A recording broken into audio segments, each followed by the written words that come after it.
Welcome back. আপনাদের সবাইকে স্বাগত জানাচ্ছি আমি রাসেল। আশা করছি আপনারা সবাই ভালো আছেন এবং ভালোর দলে আছেন। আমিও ভালো আছি এবং ভালোর দলে আছি। আর আজকে আশা করছি আমাদের এপিসোডটি প্রথম থেকে শেষ পর্যন্ত আপনাদের ভালো লাগবে। এটা হ্যালোইন স্পেশাল এবং আপনাদের বহু কাঙ্ক্ষিত, আপনারা অনেকবার যেটা চেয়েছেন সেই সাব্বিরজির ঘটনা। এবং সাব্বিরজির ঘটনা মানে স্পেশাল কিছু এবং চুপচাপ কোনো কথা না বলে অন্য কোনো দিকে মন না দিয়ে ঘটনা শোনার সময়। হ্যালোইন চলে গিয়েছে, বাট তার আমেজটা এখনো আমাদের মাঝে বিরাজ করছে। আর সেই কারণেই সাব্বিরজি নিয়ে আমাদের আজকের এই বিশেষ আয়োজন। চলুন তাহলে শুরু করা যাক। যেভাবে লেখা আছে আমি সেভাবেই শুরু করছি। লিখছেন, আসসালামু আলাইকুম রাসেল ভাই, জানি আল্লাহ রহমতে আপনি সর্বদাই ভালোর দলে থাকেন।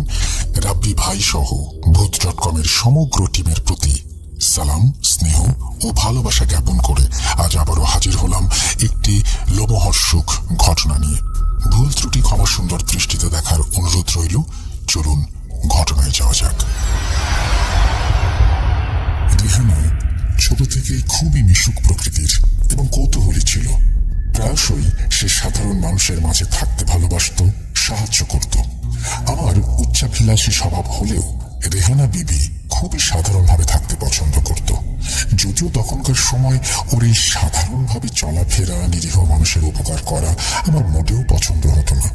ধীরে ধীরে আমাদের পথ আলাদা হতে থাকে। আমি ঢুকে পড়ি লোভ, লালসা, কালো জাদু, মায়ার চুঙ্গলে, আর ও সাধারণ মানুষের মাঝে থাকতে শুরু করে।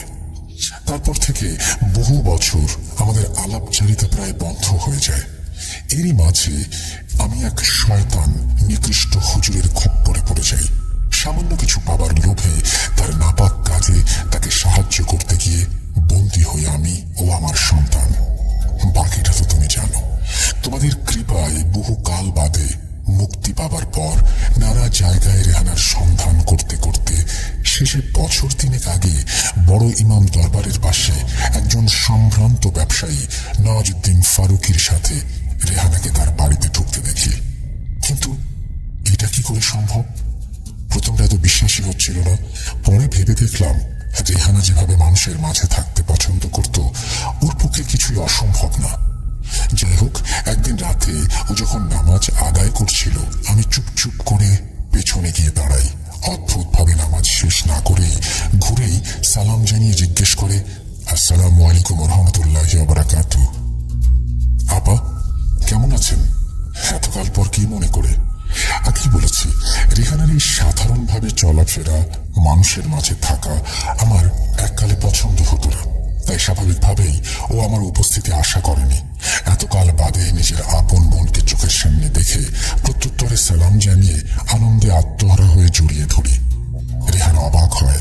সে এতটাও বোধহয় আমার কাছ থেকে আশা করেনি। আসলে না করাটাই স্বাভাবিক। তার কাছে আমি তখনও বহু শতাব্দী পূর্বে উচ্চাভিলাষী নাপাক কাজের সাথে লিপ্ত সেই রাবেয়া বিবি, যে আজ তার আপন বোনকে আগলে রাখতে পারেনি। এই বলে রাবেয়া বিবি থেমে কান্নায় ভেঙে পড়েন। সাব্বিরজি তাকে সান্ত্বনা দিয়ে আবারও বলতে অনুরোধ করেন। নমস্কার শ্রোতা বন্ধুরা, জানি আপনারা সবাই আল্লাহর রহমতে ভালো আছেন, সুস্থ আছেন। আমি সুকান্ত মাইতি আজ আবারও যে মানুষটির ঘটনা শেয়ার করতে যাচ্ছি তার নাম ও পূর্বের ঘটনা আপনি আমাদের সবার স্মৃতির মণিকোঠায় জলজল করছে। হ্যাঁ, তিনি আর কেউ নন, আমাদের সবার প্রিয় সাব্বিরজি। আজ 11 নম্বর ঘটনা শেয়ার করছি। সাব্বিরজি হয়তো এই পৃথিবীর মায়া ত্যাগ করে পরলোক গমন করেছেন, তবুও কলমে ও রাসেল ভাই আপনার উপস্থাপনায় মানুষটি ভূত.com-এ এবং আমাদের মনে চিরকাল অমর হয়ে থাকবে ইনশাল্লাহ। আল্লাহ ওনাকে জান্নাত নসিব করুন, আমিন। অনেকেই সাব্বিরজির ঘটনা দেওয়ার জন্য বারবার কমেন্টে অনুরোধ করেছিলেন, তাই আজ আবারও ওনার ঘটনা নিয়ে ফিরে আসা। তাহলে এখন ঘটনায় যাওয়া যাক।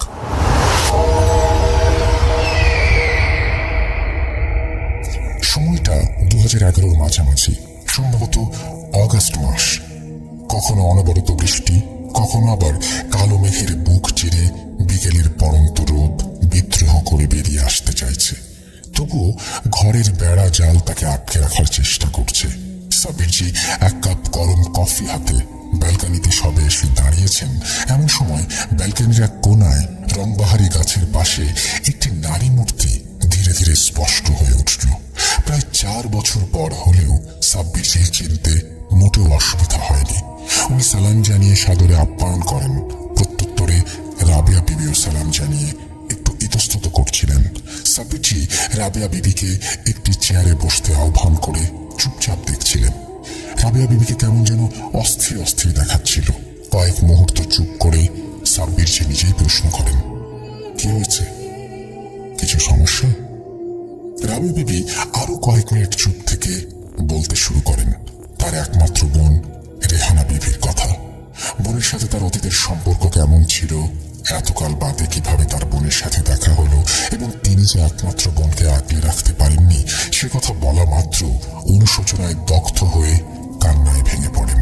সাব্বিরজি তাকে সান্ত্বনা দিয়ে কি হয়েছে জানতে চেয়ে আবারও বলতে অনুরোধ করেন।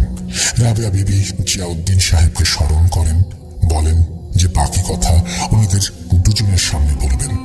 বিষয়টা সাব্বিরজির সাথে সাথে জিয়াউদ্দিন সাহেবেরও জানা দরকার।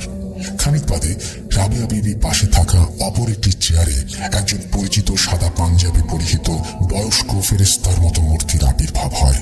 দৃঢ় ও রাশভারী কণ্ঠস্বরে, আসসালামু আলাইকুম রহমতুল্লাহ, কেমন আছো রাবেয়া বিবি? সাব্বির, রাবেয়া বিবি ঠিকই বলেছে, বিষয়টা খুবই জটিল। এখানে তোমাকে কেন দরকার তা সময় হলেই জানতে পারবে। আমি শুধু আমাদের জগতে এইটুকু জানতে পেরেছি যে রেহানা বিবির ভীষণ বড় বিপদ। তবে কি করে সে এর মধ্যে জড়িয়ে পড়ল তা এখনো বুঝতে পারিনি। কেবল রাবেয়া বিবি এখন আলোকপাত করতে পারবে। প্রত্যুত্তরে সাব্বিরজি ও রাবেয়া বিবি সালাম জানান। এরপর রাবেয়া বিবি আবারও বলতে শুরু করেন, গতকালের কথা। হঠাৎই সন্ধ্যাবেলা রেহানা আমার সাথে দেখা করে। বেশ কয়েকদিন ধরে ও কিছু একটা সমস্যার মধ্য দিয়ে যাচ্ছে যা আন্দাজ করতে পারছিলাম, কিন্তু ও বরাবরই চাপা স্বভাবের, তাই নিজে থেকে না বললে জানার উপায় নেই। এতকাল বাদে দেখা হবার পর আমরা প্রায় প্রতিদিনই দেখা করতাম।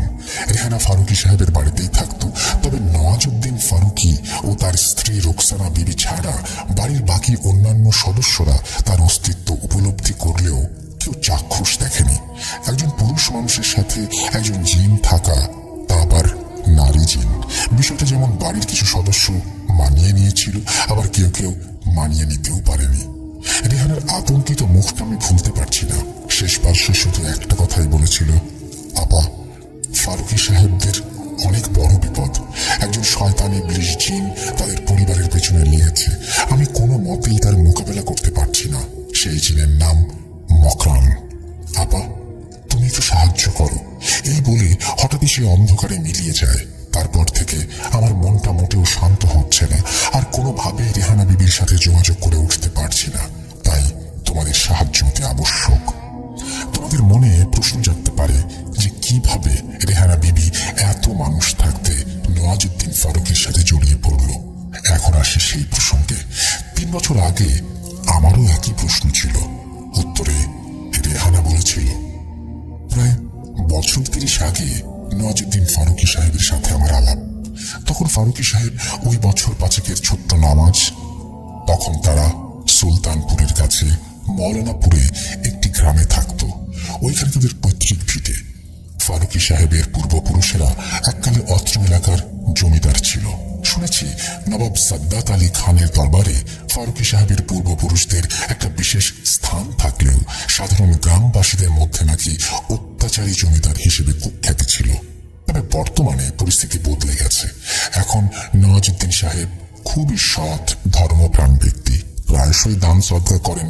যাই হোক, এখন আসি কেমন করে আলাপ হলো।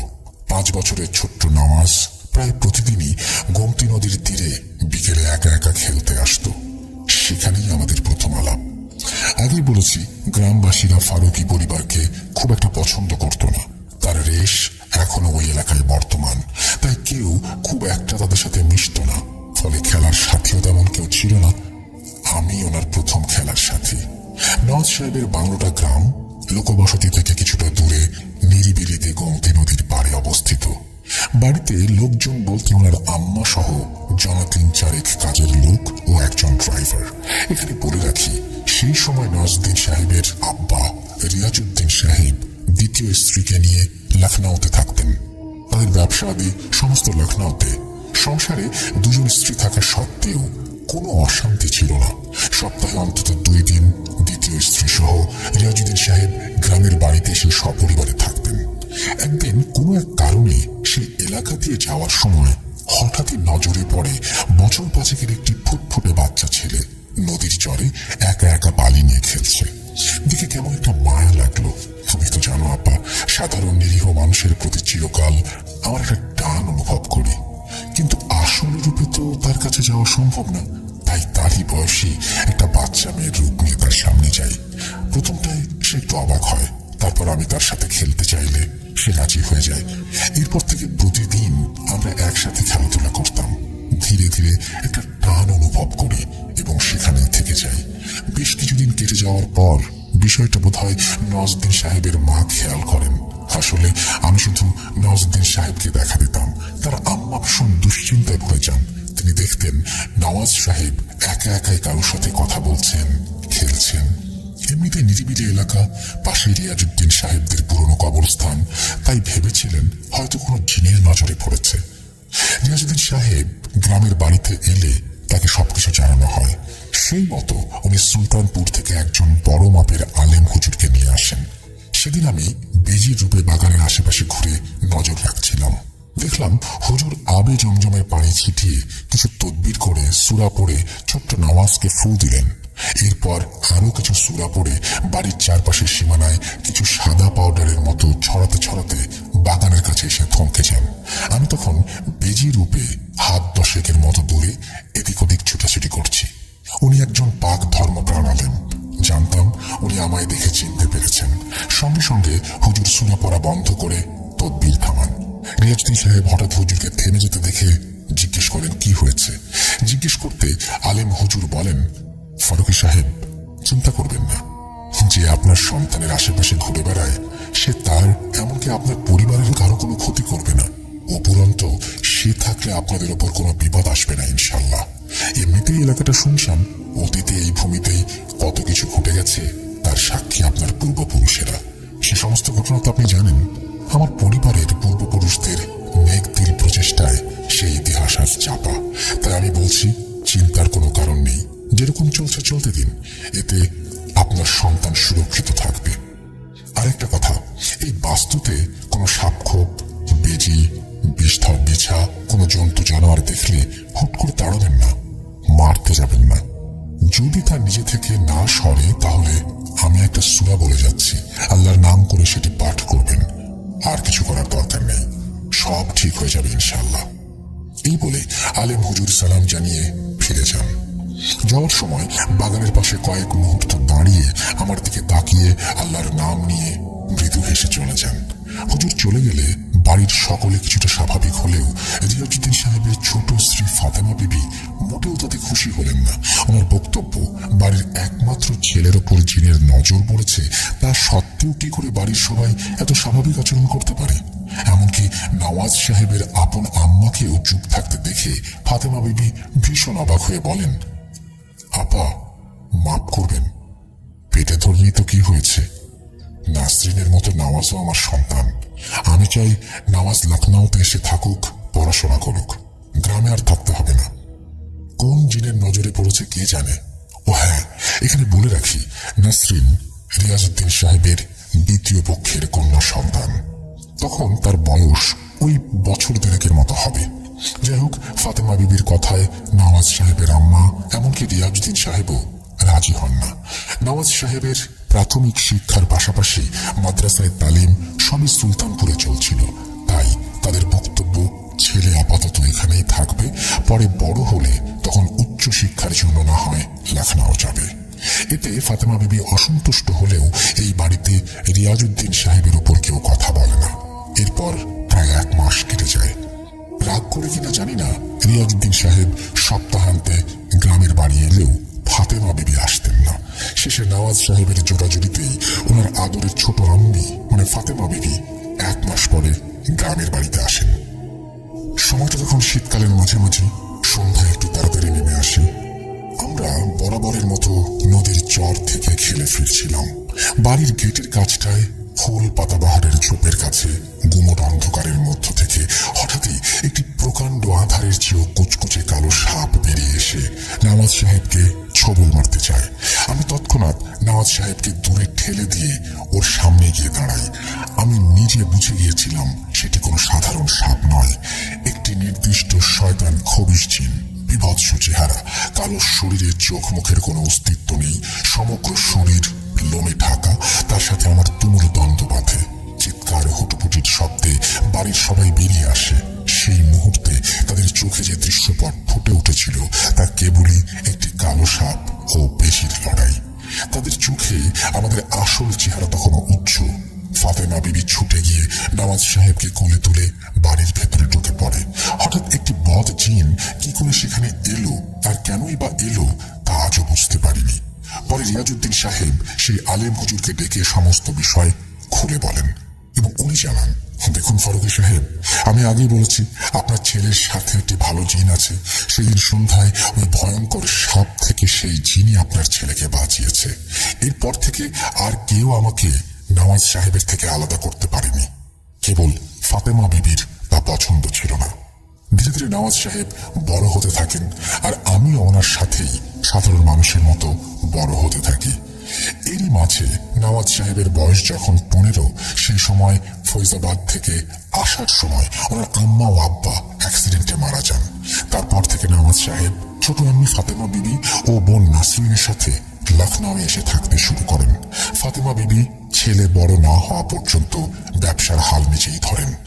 আমিও সবার অলক্ষ্যে লখনউ পৌঁছাই, কেবল নওয়াজ সাহেব তা জানতেন। এরপর কালক্রমে নওয়াজ সাহেব বড় হন। 2006 সালে আজমগড়ের এক সম্ভ্রান্ত কুরেশি পরিবারের এক মেয়ে রুকসানা কুরেশির সাথে তার নিকাহ হয়। এটুকুই রেহানা বলেছিল। রাবেয়া বিবি একটা দীর্ঘশ্বাস ফেলে আবারও বলেন, তারপর থেকে বিগত 3 বছর সবকিছু স্বাভাবিকই ছিল। এরপর গতকালই আচমকা রেহানাই সব বলে। আমি চাই সাব্বির তুমি লখনউ এসো এবং নওয়াজউদ্দিন ফারুকের বাড়ি গিয়ে তোমার মতো করে বিষয়টা একটু দেখো। জিয়াউদ্দিন সাহেব আমরা কেউই সশরীরে সেখানে গিয়ে দেখা করতে পারবো না, তাই তোমাকে আবশ্যক। আমার আন্দাজ নিশ্চয়ই কিছু একটা গভীর ষড়যন্ত্রের মধ্যে আছে। খেয়াল করো, 30 বছর আগে সেই আলেম হুজুর রিয়াজউদ্দিন সাহেবকে কি বলেছিল? নিশ্চয়ই কিছু একটা রহস্য লুকিয়ে আছে। আর কে এই মকরাম যাকে রেহানা বিবি পর্যন্ত হারাতে পারেনি? এই বলে রাবেয়া বিবি থামেন। জিয়াউদ্দিন সাহেব গম্ভীর স্বরে সম্মতি জানান, কিন্তু আচমকা একজন অচেনা লোকের বাড়ি কিভাবে যাওয়া যায়? সাব্বির জিকে চিন্তিত দেখে জিয়াউদ্দিন সাহেব বলেন, কে বলছে সাব্বির তুমি একা যাবে?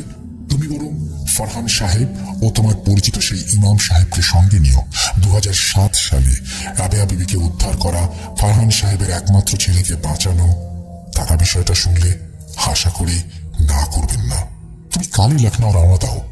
আমি রাবেয়া বিবি বরং সন্ধান লাগাই কি এই মকরান। এই বলে জিয়াউদ্দিন সাহেব ও রাবেয়া বিবি অদৃশ্য হলেন। পরদিন দুপুরের ফ্লাইট ধরে সাবিরজি সোজা লখনউ পৌঁছে যান। এরপর হোটেলে চেক ইন করে ফ্রেশ হয়ে সময় নষ্ট না করে সেই পরিচিত মসজিদে যান যেখানে 2007 সালে ফরহান সাহেব তথা ইমাম সাহেবের সাথে তার আলাপ হয়েছিল। ভাগ্যক্রমে মসজিদের গেটেই ইমাম সাহেবের সাথে দেখা হয়ে যায়। সাব্বিরজি তাকে সালাম জানিয়ে লখনউ আসার সমস্ত বিষয় খুলে বলেন এবং এও বলেন যে হয়তো ফরহান সাহেবের সাহায্যের প্রয়োজন আছে। ইমাম সাহেব রাবেয়া বিবি সম্পর্কে জানতে চান। তিনি আর দেরি না করে সাব্বিরজিকে তার বাড়িতে আপ্যায়ন করেন। পথে যেতে যেতে ফরহান সাহেবকেও ফোন দেন। এতদিন পর সাব্বিরজি লখনউ এসেছেন শুনে ফরহান সাহেবও সানন্দে আসছি বলে তাড়াতাড়ি ওনার অফিস থেকে রওনা দেন। এরপর ইমাম সাহেবের বাড়ি পৌঁছে সাব্বিরজির সাথে কুশল বিনিময় করে নওয়াজউদ্দিন ফারুকের সম্পর্কে পুরো বিষয়টা শুনে বলেন, সাব্বিরজি, ভদ্রলোকের সাথে আমার মোটামুটি আলাপ, কয়েকটা কমার্শিয়াল মিটআপে ওনার সাথে আমার পরিচয়। হাতে বেশি সময় নেই শুনে আর দেরি না করে ফরহান সাহেব সাব্বিরজি ও ইমাম সাহেবকে সঙ্গে নিয়ে প্রথমে নওয়াজউদ্দিন সাহেবের অফিসের দিকে রওনা দেন। পরে সেখানে উনি নেই শুনে সোজা বড় ইমাম দরবারের কাছে ওনার বাড়িতে যান। যতক্ষণে তারা নওয়াজউদ্দিন সাহেবের বাড়িতে পৌঁছান ততক্ষণে বিকেল গড়িয়ে সন্ধ্যা দূর গোড়ায়। গেটের সামনে দারোয়ানকে দিয়ে ভেতরে খবর পাঠাতে মিনিট 5 মধ্যে দারোয়ান এসে তাদেরকে সাদর আপ্যায়ন করে বাড়ির মজলিসে বা বৈঠকখানায় নিয়ে গিয়ে বসান। একদিকে খোলা ছাদ, যা থেকে রংবাহারি ফুলের লতা উন্মুক্ত কেশের মতো ঝুলছে। আসলে সেটিকে বাড়ি বললে অপমান করা হবে। মোটামুটি ছোটখাটো একটা নবাবী মহল, সেকেলে হলেও বেশ ওয়েল মেনটেন্ড। বড় বড় লখনউ নবাবী নকশা আর আলিশান সব আসবাবপত্রে ঠাসা। রাবেয়া বিবি ঠিকই বলেছিলেন, এরা আসলে এককালে জমিদার ছিল, আর তার অস্তিত্ব আতিথেয়তা থেকে শুরু করে খানসামা, দারোয়ান, নির্দিষ্ট পোশাক পর্যন্ত ছড়িয়ে। ইতিমধ্যে একজন খানসামা এসে লখনউ রুয়াবসার শরবত পরিবেশন করে গেছে। কয়েক মুহূর্ত পর অন্দর মহল থেকে মাঝ বয়সী একজন সুদর্শন ব্যক্তি বেরিয়ে এসে উপস্থিত সবাইকে সালাম জানিয়ে সামনের সোফায় বসলেন। দেখে বোঝা যাচ্ছিল ইনি বাড়ির কর্তা নওয়াজউদ্দিন ফারুকী। ঠিক সেই মুহূর্তে সাব্বিরজি খেয়াল করলেন পকেটের তসবিটা হঠাৎ গরম হয়ে উঠেছে। এরকম কেবল আশেপাশে কোনো নেগেটিভ এনার্জি বা জিন পিশাচ থাকলে হয়। সাব্বিরজি ছট করে এক ঝলক বৈঠকখানার চারপাশটায় নজর বুলিয়ে নিলেন। অবাক করার মতো তেমন কিছু নজরে পড়ল না। কেবল বৈঠকখানার দক্ষিণ দিকে সিঁড়ির পাশে একটি স্বচ্ছ আলোক ভেদ্য পর্দার আড়ালে একজন হিজাব পরিহিত মহিলাকে এসে দাঁড়াতে দেখেন। দেখে মনে হয় বছর 50-60-এর একজন পরহেজগার মহিলা। সাব্বিরজির নজর অনুসরণ করে নওয়াজউদ্দিন সাহেব নিজেই মহিলার পরিচয় দেন। উনি আমার ছোট আম্মি ফাতেমা বিবি। আচ্ছা, কি ব্যাপারে আপনারা এখানে এলেন সেটা কি জানতে পারি? কিংকর্তব্য বিমুহুরের মতো একটু থতমত খেয়ে ফারহান সাহেব সাব্বিরজির সাথে নওয়াজউদ্দিন সাহেবের পরিচয় করিয়ে দেন এবং সাব্বিরজি কেন এসেছেন তার একটা মোটামুটি আভাস দেন। এতে নওয়াজউদ্দিন সাহেব কিছুটা অবাক হন। ফারহান সাহেবের সাথে আলাপ হওয়ার দরুন নওয়াজউদ্দিন সাহেব একবার তার ছেলে ওমরের সাথে ঘটা জিন সম্পর্কিত ঘটনা শুনেছিলেন এবং সাব্বিরজি নামক যে একজন পাক ব্যক্তি কিভাবে তাকে সেই জিনের হাত থেকে বাঁচিয়েছিলেন তাও শুনেছিলেন। সাব্বিরজি আর দেরি না করে মূল বিষয়টি উত্থাপন করেন। নিজ পারিবারিক সম্পর্কিত বিষয় শুনে নওয়াজউদ্দিন সাহেব একটু নড়ে চড়ে বসেন। সাব্বিরজি কথোপকথনের মাঝে হঠাৎই রেহানা বিবির প্রসঙ্গ আনতে খেয়াল করলেন নওয়াজউদ্দিন সাহেবের মুখ বিস্ময়ে ফ্যাকাশে হয়ে যায়। তিনি অদ্ভুত দৃষ্টিতে সাব্বিরজির দিকে তাকিয়ে থাকেন। তাকে থামান। যদিও সাব্বিরজি রাবেয়া বিবির বিষয়টা গোপন করে কৌশলে রেহানা বিবির নাম নিয়েছিলেন, এরই মাঝে সবার অলক্ষ্যে আরো একটা ঘটনা সেই মুহূর্তে ঘটে যায়। একটি কালো ধোঁয়ার মতো অবয়ব বৈঠকখানার সিলিং থেকে ভেসে এসে দক্ষিণের স্বচ্ছ পর্দা ভেদ করে চলে যায়। কেবল পর্দাটা নড়ে ওঠার সময় সাব্বিরজি এক ঝলক তা দেখেন। তিনি একটু অবাক হন, হয়তো তসবিটা এই জন্যই গরম হচ্ছিল। সাব্বিরজি নওয়াজউদ্দিন সাহেব কিছু জিজ্ঞেস করবেন তার আগেই তিনি উপস্থিত সবার কাছে ক্ষমা চেয়ে সাব্বিরজির সাথে কিছু ব্যক্তিগত কথোপকথনের উদ্দেশ্যে তাকে পাশের অপেক্ষাকৃত ছোট অপর একটি বৈঠকখানায় আহ্বান করেন। ইমাম সাহেব ও ফারহান সাহেব পরিস্থিতির গম্ভীরতা অনুধাবন করে ঘাড় নেড়ে সৌজন্যমূলক সম্মতি জানান। পাশের ছোট বৈঠকখানায় যাওয়ার সময় সাব্বিরজি দেখলেন ফাতেমা বিবি পর্দার আড়াল থেকে সরে গেলেন। নওয়াজউদ্দিন সাহেব সেই ঘরে গিয়ে বিস্ময়ে জিজ্ঞেস করলেন, আপনি রেহানা বিবির নাম কোত্থেকে পেলেন? আপনি চেনেন রেহানা বিবিকে? জানেন উনিকে? সাব্বিরজি ওনাকে একটু ধাতস্থ করে বলেন, আপনি তো জানেনই রেহানা বিবিকে, এবং ফারহান সাহেবের কাছ থেকে আমার সম্পর্কে নিশ্চয়ই শুনেছেন যে আমি এই ধরনের জিন পিশাচ বিষয় নিয়ে চর্চা করি। হাতে বেশি সময় নেই। আপনি তো জানেন রেহানা বিবি দিন দুয়েক হলো নিরুদ্দেশ, যা বিগত 30 বছরে হয়নি। মানে রেহানা বিবি আপনাকে ছেড়ে যাননি। কি এমন হলো তিনি দুদিন ধরে গায়েব, কোনো খবর নেই? এখন আপনার মনে প্রশ্ন হতে পারে নাকি আমি কি করে এত কিছু জানলাম? আপনাকে সংক্ষেপে বলে রাখি, রেহানা বিবির আপন বোন রাবেয়া বিবি আমার পরিচিত। তিনি গতকাল আমাকে আপনাদের সমস্যা এবং রেহানা বিবির নিরুদ্দেশ সম্পর্কে জানান। ঠিক সেই সময় ঘরের এক কোণে ধোঁয়ায় ভরে যায় এবং তার ভেতর থেকে একটি চেহারা ধীরে ধীরে প্রস্ফুটিত হতে থাকে। আপন বোন হারা শোকার্ত দৃষ্টি নিয়ে রাবেয়া বিবি বেরিয়ে আসেন। নওয়াজউদ্দিন সাহেব মুহূর্তের জন্য রেহানা বিবি বলে আনন্দে একরকম চেঁচিয়ে উঠে পরক্ষণে উদাস এবং বিস্মিত হন। সাব্বিরজি নওয়াজউদ্দিন সাহেবকে রাবেয়া বিবির সাথে পরিচয় করিয়ে দেন। রাবেয়া বিবি কাতর কণ্ঠে রেহানা বিবির কথা জিজ্ঞেস করলে একটা দীর্ঘ নিঃশ্বাস ফেলে নওয়াজউদ্দিন সাহেব বলতে শুরু করেন, মাস তিনেক আগের কথা। আমিও আমার স্ত্রী রক্সানা আমার শ্বশুর বাড়ি আজমগড় থেকে ফেরার সময় মৌলানাপুরে আমার পৈতৃক ভিটেতে কিছুক্ষণের জন্য যাই। আমার স্ত্রী 3 মাসের অন্তঃসত্ত্বা। বহুকাল আমরা কেউ সেখানে যাই না। খানসামা কেয়ারটেকার আছে, তারাই সব দেখাশোনা করে রাখে। আসলে বেশ কিছু বছর আগে আমার আব্বু আম্মি একটা কার অ্যাক্সিডেন্টে মারা যাওয়ার পর আমি ছোট আম্মির সাথে লখনউয়ে চলে আসি। ছোট আম্মি আমাকে নিজের সন্তানের চেয়েও বেশি ভালোবাসেন। তবে উনি কখনোই রেহানা বিবিকে মেনে নিতে পারেননি। একজন মেয়ে যিনির সাথে আমার আলাপ ও বন্ধুত্ব, সেটা তিনি ভালো চোখে দেখতেন না। ভেবেছিলেন আমি লখনউ চলে এলে হয়তো জিনের থেকে একটু ছুটকারা মিলবে, এমনকি নিকাহ করিয়ে দিয়ে হয়তো জিন থেকে ছাড়িয়ে নেবেন। কিন্তু তিনি কখনোই বুঝতে চাইতেন না যে রেহানা বিবির সাথে আমার সম্পর্ক একটি নিষ্পাপ বন্ধুত্ব বা ভাই বোনের মতোই ছিল। লখনউ আসার পরও রেহানা বিবির সাথে যে আমার যোগাযোগ আছে সেটা ছোট আম্মি প্রথম দিকে বুঝতে পারেননি। পরে জানতে পেরে 4 বছর আগে আমার নিকাহ করিয়ে দেন। রেহানা বিবির যে একজন বোন আছে তা জানতাম না।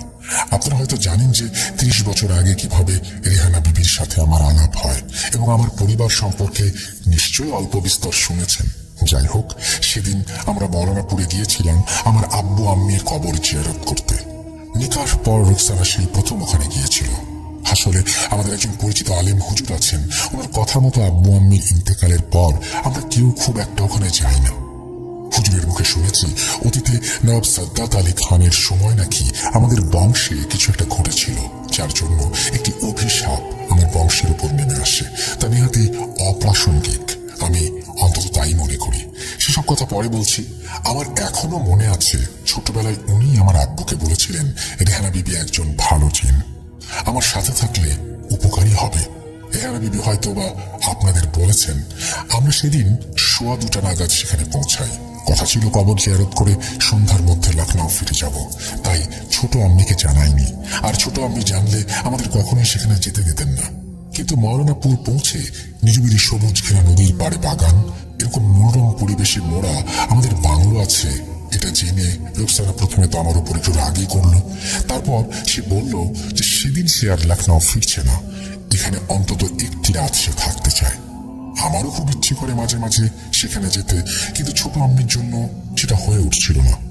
কবে কোন কালে অতীতে কি ঘটেছে তার জন্য আমরা কেন সাফার করব। এমনিতেই মৌলানাপুর গোমতী নদীর পাড় আমার ভীষণ পছন্দের। আমার জন্ম ভিটে ওখানেই ছোটবেলায় নদীর পাড়ে খেলা করার সময় রেহানা বিবির সাথে আমার প্রথম দেখা। কত স্মৃতি জড়িয়ে আছে, তাই আমি রাজি হয়ে যাই রুকসানার কথায়। তখনও সন্ধ্যা নামেনি। নদীর পশ্চিম পাড়ে ঝোপঝাড়ের প্রান্তরে আকাশের সূর্য তার রক্তিম আভার শেষ দাঁড়ি টানতে ব্যস্ত। রুকসানা বায়না করে নৌকা বিহার করবে। যেই ভাবা সেই কাজ। আমাদের একটা ছোট্ট বোট আছে, সেটাকে নিয়ে আমি ও রুকসানা ধীরে ধীরে নদীর জলে ভেসে যাই। সন্ধ্যার মায়াবী আবহে ভাসতে ভাসতে কখন যে আমরা নদীর মাঝখানে চলে এসেছি খেয়াল নেই। হুঁশটা ফেরে আচমকা বোটটা দুলে ওঠায়। মাঝ নদীতে ঢেউ যেমন একটা থাকে না, আর স্রোতও খুব সেরকম নয়। যেন মনে হচ্ছিল জলের তলায় কোনো বড় সাইজের কুমির লেজ নাড়ছে। তবে এই অঞ্চলে গোমতী নদীর কুমির আছে বলে আমার জানা নেই। তাহলে ওটা কি? বিস্ময়টা কাটলো তার ঠিক কয়েক মুহূর্ত পর। দেখি একটি প্রকাণ্ড সাপ ফুঁসফুঁস করে হঠাৎই জল থেকে ভেসে উঠে বোটের চারপাশে চক্কর দিচ্ছে আর লেজ দিয়ে বোটের উপর বাড়ি মারছে। আমরা তখন জলের ঝাপটায় প্রায় ভিজে গেছি। রুকসানা আতঙ্কে চিৎকার করে আমাকে সে জাপটে ধরে চোখ বন্ধ করেছে। এদিকে আমি শত চেষ্টা করেও বোটটাকে কিনারায় নিয়ে যেতে পারছিলাম না। আতঙ্কের মধ্যে একটা বিষয় তখন মাথা থেকে বেরিয়ে গিয়েছিল। শুনেছি অ্যানাকোন্ডা বিশ্বের সবচেয়ে বড় সাপ, কিন্তু সে যে থাকে অ্যামাজনের জঙ্গলে। অ্যানাকোন্ডার মতো এত বড় সাপ আমাদের দেশে আসবে কোত্থেকে? আমার জানা মতে ওই অঞ্চলে অজগরের মতো বড় সাপ নেই। আর যেটা চোখের সামনে দেখছি তা কম করে হলেও 10টা অজগরের সমান। ওটা যে একটা অতি প্রাকৃতিক কিছু সেটা আর বুঝতে বাকি রইল না। মনে প্রাণে তখন রেহানা বিবিকে স্মরণ করছিলাম। আতঙ্কে রুকসানা ততক্ষণে জ্ঞান হারিয়েছে। মিনিট খানেকও যায়নি, আমার ঠিক মনে আছে সাপটি সজোরে লেজের আঘাতে বোটটি মাঝখান থেকে ভেঙে ফেলল। শেষবারের মতো আমার যতটুকু মনে ছিল আমরা নদীর জলের তলায় তলিয়ে যাচ্ছিলাম। আর কিছু মনে নেই। জ্ঞান ফিরতে দেখি আমি ও রুকসানা মৌলানাপুরের বাড়িতে আমাদের ঘরে শুয়ে আছি। কি কি করে সেখানে গেলাম তা অনুধাবন করার আগে নজর যায় রোকসানার মাথার পাশে বসে থাকা একজন পরিচিত নারী মূর্তির দিকে। রেহানা বিবি পরম আদরে রোকসানার মাথায় হাত বুলিয়ে দিচ্ছে। জ্ঞান ফিরতে রোকসানা আতঙ্কে কেঁদে উঠে রেহানা বিবিকে জড়িয়ে ধরে। আচ্ছা, এখানে বলে রাখি, রেহানা বিবি আমার পরিবারে আমি ছাড়া কেবল নিকার পর রোকসানাকে দেখা দিতেন। ধীরে ধীরে তাদের মধ্যে সখ্যতা গড়ে ওঠে, একেবারে দুই বোনের মতো সম্পর্ক। রেহানা বিবি তাকে শান্ত করেন। এদিকে বাইরে ছোট মার গলার স্বর শুনতে পেলাম। তিনি বাড়ির খান সামাদের উপর রীতিমতো চড়াও হয়েছেন। শুনতে পেলাম, বাড়িতে এত মানুষ থাকতে তোমরা কেন সন্ধ্যাবেলা তাদের নদীতে যেতে দিলে? আকবর মিয়া, তুমি এই বাড়িতে কেয়ারটেকার, তোমার একটা দায়িত্ব আছে না? তুমি এতদিন এ বাড়িতে আছো, জানো সবকিছু, তাহলে ওদের একা একা যেতে দিলে কেন? ভাগ্যিস পোটটা বাড়ির কাছে ছিল। না না, আমরা রাতেই ফিরবো, তুমি গাড়ি বের করো। এখানে আর একদণ্ড নয়, আমি তোদের বারণ করেছিলাম এখানে আসতে। দেখি ছেলে মেয়ে দুটোর জ্ঞান ফিরল কিনা। আমি নীরবে রেহানা বিবির দিকে তাকাতে তিনি বলেন যে আমাদের সেই শয়তান জিনের হাত থেকে ছাড়িয়ে বোট সমেত পাড়ের কাছে রেখে দিয়ে কৌশলে আকবরকে সচেতন করেন। তখন আকবর মিয়া এসে নদীর পাড়ে বোটের মধ্যে আমাদের অচৈতন্য অবস্থায় পড়ে থাকতে দেখে খানস আমাদের ডেকে ধরাধরি করে নিয়ে আসে এবং এখানে এসে শুইয়ে দেয়। যাই হোক, দেখলাম ছোট আম্মি ঘরে ঢুকতে এসে চৌকাঠে পা রাখতে গিয়েও পিছিয়ে গেলেন। এরপর দরজার বাইরে থেকে গম্ভীর স্বরে বললেন, নওয়াজ, নওয়াজ, গাড়ি রেডি, বৌমাকে নিয়ে এসো, আমরা এক্ষুনি লখনউ রওনা দেব, আর এক মুহূর্ত এখানে নয়। আমি সেদিন সুবোধ বালকের মতো শুধু ঘাড় নেড়ে সম্মতি জানিয়েছিলাম, না বলার সাহস পাইনি। আসলে আম্মি আব্বু মারা যাবার পর তিনি আমাকে কোলে পিঠে করে মানুষ করেছেন। এমনকি আপন মেয়ে নাসরিনকেও ততটা যত্ন করেননি যতটা আমায় করেছেন। ছোট আম্মির ঘরে না ঢোকার কারণটা আমি জানতাম।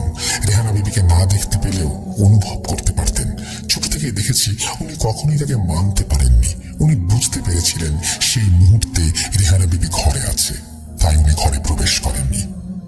ফিরে আসার পর থেকে সবকিছু মোটামুটি স্বাভাবিক ছিল। হপ্তা দুয়েক থেকে নতুন করে কিছু সমস্যা দেখা দিল রোকসানার সাথে। ঠিক সেই সময় সাব্বিজি লক্ষ্য করলেন একজন হিজাব পরিহিত গর্ভবতী নারী খানসামার সহযোগিতায় বাইরে বৈঠকখানায় ফরহান সাহেব ও ইমাম সাহেবকে চা জল খাবার পরিবেশন করছেন এবং ভেতরের বৈঠকখানায় এসে তাকে ও নওয়াজউদ্দিন সাহেবকে চা জল খাবার পরিবেশন করলেন। নওয়াজউদ্দিন সাহেব সাব্বিজির সাথে তার পরিচয় করিয়ে দেন এবং ধীর স্বরে সাব্বিজির আসল পরিচয় তাকে দেন। তিনি আসলে নওয়াজউদ্দিন সাহেবের স্ত্রী রোকসানা বিবি। সাব্বিরজিকে সেলাম জানিয়ে নওয়াজউদ্দিন সাহেবের কথায় তার পাশে বসলেন। সাব্বিরজিও তাকে প্রত্যুত্তরে সেলাম জানিয়ে নওয়াজউদ্দিন সাহেবের অনুমতি নিয়ে গত 2 সপ্তাহে কি কি ঘটেছিল জানতে চান। রাবেয়া বিবি পাশেই ছিলেন। রোকসানা বিবি তাকে দেখে নওয়াজউদ্দিন সাহেবের মতো ভুল করে রেহানা বিবি ভাবেন। পরে ভুল ভাঙতে তিনি উদাস হয়ে পড়েন। এরপর ধীর সুরে বলেন, মৌলানাপুর থেকে ফেরার পর হপ্তা দুয়েক আর কিছু ঘটেনি। রেহানা আপা সারাক্ষণ ছায়ার মতো আমার সাথে থাকতেন। এমনকি আমি কোনো কিছু খাওয়ার আগে তিনি চেখে দেখতেন। তিনি নাকি কিছু একটা বিপদের গন্ধ পাচ্ছিলেন। হপ্তা দুয়েক আগে হঠাৎই মাঝ রাতে বিভৎস একটা স্বপ্ন দেখে উঠে পড়ি। নওয়াজ সাহেব সেদিন ব্যবসার জন্য মুম্বাই গিয়েছিলেন। রেহানা আপা সঙ্গে ছিলেন। ঘুম থেকে উঠে আতঙ্কে চিৎকার করতে গিয়েও কাঠ হয়ে যায়। দরজার বাইরে দুটো ছায়ামূর্তির হুটুপুটি প্রতিফলন দরজার কাচের উপর ফুটে উঠেছে। ছায়ার আকারে বুঝতে পারছিলাম একটি নারী, অপরটি তার দ্বিগুণ উচ্চতার দানবাকৃতির ছায়ামূর্তি। বেশ কিছুক্ষণ হুটুপুটির পর দরজা খুলে যায়। দেখি চুল এলোমেলো, কাটা ছেঁড়া শরীরে বিভৎস অবস্থায় রেহানা আপা ঘরে ঢুকলেন। আমি তার এই অবস্থা দেখে কান্নায় ভেঙে পড়ি, জড়িয়ে ধরি তাকে। খানিক বাদে দুজনে একটু ধাতস্থ হওয়ার পর আমি আপাকে স্বপ্নের কথা বলি। আমি স্বপ্ন দেখি গভীর রাতে মৌলানাপুরে সেই গোমতী নদীর তীরে আমি একা দাঁড়িয়ে। এমন সময় ভূমিকম্পের মতো মাটি কাঁপতে থাকে। আকাশ বাতাস কাঁপিয়ে প্রবল শব্দে ফোঁস ফোঁস করতে করতে সেই বিশালাকার কালো সাপটি পাড়ের একটি গর্ত থেকে বেরিয়ে এসে লেজ দিয়ে আমাকে পেঁচিয়ে টানতে টানতে নদীর কাছে নিয়ে যায়। সেই ফোঁস ফোঁস শব্দের মধ্যে দূর থেকে কেউ গর্জন করে বলেছিল, জানের বদলে জান চাই, এই বংশের বাদিনী ভাই। এভাবে ক্রমাগত বলে চলছিল।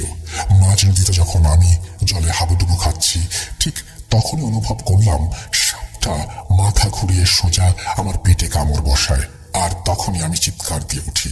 এরপর থেকে আমি স্বপ্নটা দেখতে শুরু করলাম। রেহানা আপা ভীষণ চিন্তায় পড়ে যান। এরপর থেকে রাতে যখনই ঘুম ভেঙেছে দেখি রেহানা আপা আমাকে পাহারা দিচ্ছেন। দিন চারেক আগে ছোট আম্মি পানি পড়া নিয়ে এসে আমাকে খেতে দেন। আমি আগেই বলেছি রেহানা আপা আমি যা কিছু খাই না কেন তা চেক করেন, কিন্তু সেদিন তিনি তা করতে পারেননি। আসলে ছোট আম্মি আমার ভালোর জন্য এনেছেন, তা চেক করার জন্য তাকে দিয়ে তো আর অপমান করতে পারি না। যাই হোক, তারপর থেকে আশ্চর্যজনক ভাবে সবকিছু স্বাভাবিক হয়ে যায়। মানে আমি স্বপ্ন তখন আর দেখি না, মনের মধ্যে যে ভয় কাজ করত সেটাও স্বাভাবিক হয়। তার একদিন পর থেকেই হঠাৎই আর রেহানা আপাকে দেখতে পাই না। আমি নওয়াজ সাহেব তাকে স্মরণ করা সত্ত্বেও তিনি আজ পর্যন্ত আসেননি। এই বলে রুকসানা বিবি থামেন। সবই তো শোনা হলো, কিন্তু কলকাতা থেকেই একটা প্রশ্ন সাব্বিরজির মাথায় ঘুরপাক খাচ্ছিল। নওয়াজউদ্দিন সাহেবের পরিবারে কি এমন ইতিহাস আছে যার জন্য তাদের মওলানাপুর ছেড়ে লখনউ চলে আসতে হলো? সেই উত্তর তখনও জানা হয়নি। রেহানা বিবি যে কোনো বিশাল শয়তানের জঙ্গলে পড়েছেন তা পরিষ্কার। সাব্বিরজি কয়েক মুহূর্ত চুপ থেকে নওয়াজউদ্দিন সাহেবকে জিজ্ঞেস করেন যে অতীতে কি ঘটেছিল।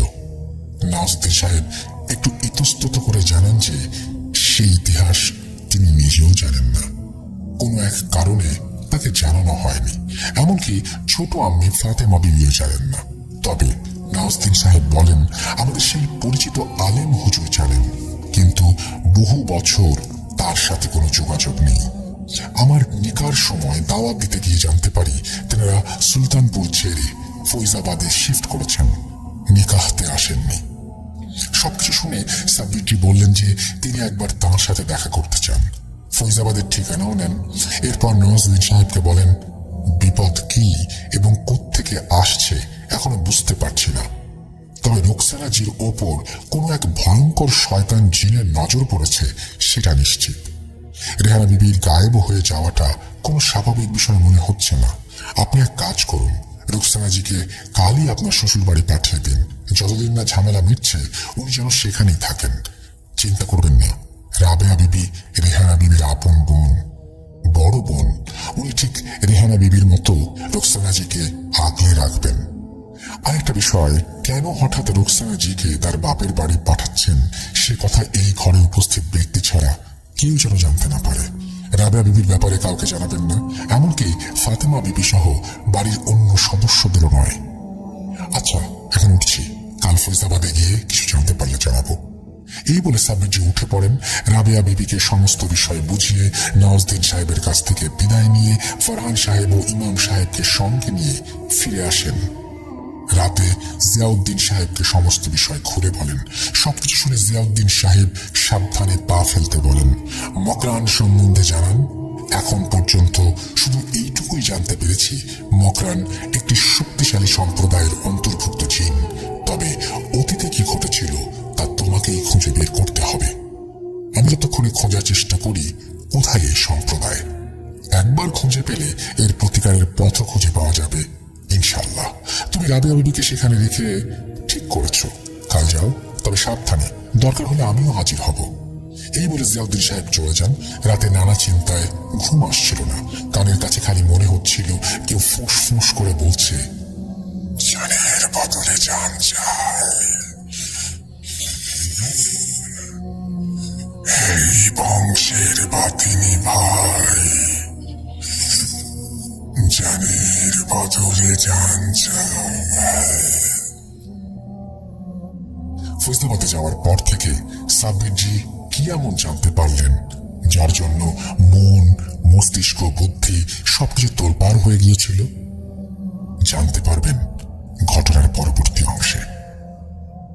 পরদিন সকালে যথারীতি নির্দিষ্ট সময়ে নওয়াজউদ্দিন সাহেবের একজন ড্রাইভার গাড়ি নিয়ে হোটেলে হাজির। যথাসময়ে গাড়ি সাব্বিরজিকে নিয়ে ফৈজাবাদের উদ্দেশ্যে রওনা দেয়। ঘন্টা দুয়েকের পথ। দুপুর সেখানে পৌঁছে নির্দিষ্ট ঠিকানায় গিয়ে খোঁজ নিয়ে দেখেন যে সেই বিশিষ্ট আলেম হুজুর 2 বছর হল স্বাভাবিক বার্ধক্যজনিত কারণে মারা গেছেন। সাব্বিরজি সমস্যায় পড়ে যান। এখন কার কাছে যাওয়া যায়? নওয়াজুদ্দিন সাহেব বলেছিলেন যে ওনাদের বংশে আর তেমন কোনো সদস্য বা বয়স্ক সদস্য বেঁচে নেই যে ওনাদের বংশের অতীত সম্পর্কে স্পষ্ট করে কিছু বলতে পারবে, একমাত্র এই আলেম হুজুর ছাড়া। এখন ইনিও মারা গেছেন, এনার যদি পরিবারে কোনো বয়স্ক সদস্য থাকে হয়তোবা তিনি কিছু বলতে পারবেন। সেই ভেবে উপস্থিত আলেম হুজুরের পরিবারের কাছ থেকে জানতে চান যে তাদের পরিবারে আর কোনো বয়স্ক মানুষ বেঁচে আছেন কিনা। জিজ্ঞেস করে জানতে পারেন আলেম হুজুরের আপন বড় ভাই ফখরুদ্দিন আলী তখনও জীবিত। প্রায় 90 থেকে 92 বছরের একজন আলেম, এখনো সুলতানপুরে থাকেন। সাব্বিরজি ঠিকানা নিয়ে আর বিলম্ব না করে সুলতানপুরের উদ্দেশ্যে রওনা দেন। প্রায় দুপুর গড়িয়ে এসেছে। পথে যাওয়ার সময় ঠিক করেন একবার মৌলানাপুরে নওয়াজুদ্দিন সাহেবের পৈতৃক ভিটেটাও দেখে যাবেন। সেই মতো ড্রাইভারকে বলে রাখেন। মৌলানাপুরে ঢোকার পর সাব্বিরজি অস্বস্তি অনুভব করছিলেন। পকেটের মধ্যে তসবিটা থেকে থেকে গরম হচ্ছিল। বুঝতে পারছিলেন আশেপাশে অদৃশ্য কেউ তার উপরে নজর রাখছে এবং এরকমটাই তিনি আশা করেছিলেন। চুপচাপ আল্লাহর নাম নিয়ে সূরা পড়ে নওয়াজুদ্দিন সাহেবের পৈতৃক বাড়ির সামনে দিয়ে ঢোকেন। ভয়ঙ্কর ইতিহাস যাই থাকুক না কেন, নিরিবিলি প্রকৃতির পরিবেশের মধ্যে সবুজে ঘেরা ফল ফুলের বাগানে ভরা, পাশে নীরবে বয়ে চলা গোমতী নদী, খুব একটা মনোরম পরিবেশ। নদীর পার থেকেও তিনি ঘুরে আসেন যেখানে শয়তান পিশাচ ফারুকি দম্পতির উপর হামলা করেছিল। নদীর পাড়ে গিয়ে সাব্বিরজি এক মনে নদীর দিকে তাকিয়েছিলেন। খানিক বাদে অনুভব করলেন মাটি কাঁপছে, কানের পাশে গো গো শব্দ ভেসে আসছে। পেছনে ঘুরে সরে দাঁড়ানোর সময় পাননি। দেখেন এক বিশাল আকার কালো পাহাড়ের মতো ষাঁড় সবেগে তার দিকে তেড়ে আসছে। শিং প্রায় মেরেই দিচ্ছিল। সাব্বিরজি কোনো রকমে পাশে ছিটকে নিজেকে বাঁচান। বুঝতে পারছিলেন ওটা কোনো সাধারণ ষাঁড় নয়, আকারে প্রায় হাতির সমান উঁচু, চোখ জোড়া যেন আগুনের গোলা। সাব্বিরজি দেখলেন ষাঁড়টি একইভাবে গো গো করতে করতে নদীর জলে নেমে মিলিয়ে গেল। বয়সের সাথে সাথে তার ধৈর্য বেড়েছে বটে, কিন্তু মাঝে মাঝে এক আধটা বার সাব্বিরজি ধৈর্য হারিয়ে ফেলেন। সেদিনও তাই হলো। সাব্বিরজি রাগে কটমট করতে করতে তাসবিহ উঁচিয়ে চেঁচিয়ে ওঠেন, শয়তান, নিকৃষ্ট ইবলিশ, পেছন থেকে হামলা করিস, সাহস থাকে তো সামনে থেকে কর। আর ঠিক সেইখানেই সাব্বিরজি ভুলটা করেন। যাই হোক, এরপর আর যতক্ষণ সেখানে ছিলেন তেমন কিছু ঘটেনি। কেবল থেকে থেকে খালি অদৃশ্য ফোঁস ফোঁস গর্জন ও বিকট হাসির শব্দ ভেসে আসছিল। সাব্বিরজি সেগুলোকেও গুরুত্ব দেননি। সুলতানপুরে ঢুকতে ঢুকতে বিকেল হয়ে যায়। সেখানে পৌঁছে নির্দিষ্ট ঠিকানায় গিয়ে ফখরুদ্দিন আলেমের খোঁজ করেন। এলাকাটা বেশ নিরিবিলি, গলির বাড়ি ঘর দোর নকশা শিখেলে নবাবী আমলের। প্রায় প্রতিটি বাড়ি বা কোঠা থেকে চুন সুরকি ইট বালি খসে পড়ছে। কেমন একটা গা ছমছমে পরিবেশ, অথচ সুলতানপুর মোটামুটি মফস্বল শহর। চারিদিকে জনবহুল হলেও সেই গলিটা কেমন একটু থমথমে। বেশ কয়েক মিনিট হাঁটার পর আসলে কোন বাড়িটা ফখরুদ্দিন আলেমের সেটা তিনি ঠিক বুঝে উঠতে পারছিলেন না। গলিটা একটু সরু, তাই গাড়ি ভেতর পর্যন্ত ঢুকতে পারেনি। কিছুটা এসে সাইড করে দাঁড় করিয়ে ড্রাইভার গাড়ি থেকে বেরিয়ে সুকটান সহযোগে সাব্বিরজির দিকে দেখছিল। আর কয়েক পা এগোনোর পর গলিটা যেখানে বাঁক নেয় তার ঠিক পাশে ভাঙাচোরা চাতাল ঘেরা একটি প্রকাণ্ড বটগাছের নিচে চাতালের ওপর একজন বয়স্ক লোককে সাব্বিরজি বসে থাকতে দেখেন। প্রায় কঙ্কালসার একটি মানুষ, গায়ের রং তামাটে, পরনে কুর্তা পাঞ্জাবির যা অবস্থা দেখে মনে হয় অন্তত মাসখানেক ধোয়া কাছাকুচির মুখ দেখেনি। পাগল গোছেরই মনে হচ্ছিল। সাব্বিরজি পাশ কাটিয়ে বাম দিকের গলিতে ঢুকবেন তার আগেই খুক খুক করে কেসে লোকটা ফ্যাঁস ফেঁসে কণ্ঠস্বরে বলে উঠল, কাউকে খুঁজছেন? কারোর বাড়ি যাবেন? পোশাক আশাক দেখে পাগল মনে হলেও লোকটা যে মোটেও পাগল নয় তা ততক্ষণে পরিষ্কার, এবং বলাই বাহুল্য লোকটার ধারণা শক্তিও প্রখর। সাব্বিরজি বিষয়টাকে স্বাভাবিকভাবেই নেন, যদিও বেশ কিছুক্ষণ ধরে অস্বাভাবিক কিছু একটা অদৃষ্টে ঘটে চলেছে সেটা সাব্বিরজি আঁচ করতে পারছিলেন। কারণ গলিতে ঢোকার পর থেকেই তাসবিহটা আবারও গরম হতে শুরু করেছে। আগে বলেছি সাব্বিরজি জানতেন সেদিন কেউ তার উপরে নজর রাখছে। মৌলানাপুরে যা ঘটেছিল তারপর থেকে সাব্বিরজি একটু সচেতনই ছিলেন। উনি আর দেরি না করে বয়স্ক লোকটিকে ফখরুদ্দিন আলেমের বাড়ি কোনটা জিজ্ঞেস করতেই লোকটা আবারও খুব খুব করে কেসে জবাব দেন, কেন বহুকাল কেউ খবর নেয় না, আজ তুমি খোঁজ নিচ্ছ। কে তুমি?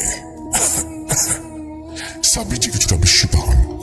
লোকটা এবার গম্ভীর গলায় বলে ওঠেন, আমি ফখরুদ্দিন আলী। কি চাই তোমার আমার কাছে? এই জন্য মেঘ না চাইতেই বৃষ্টি। সাব্বিরজি এতক্ষণ ধরে যাকে খুঁজছেন সে কিনা তার সামনে বসে। ব্যাপারটা অতি সহজেই ঘটে গেল কিনা। সাব্বিরজি আর দেরি না করে নিজের পরিচয় দিয়ে কি জন্য তার কাছে এসেছেন তা সবিস্তারে খুলে বলেন। ফখরুদ্দিন আলেম নাজদিন সাহেবের কথা শুনে খিঁচিয়ে ওঠেন।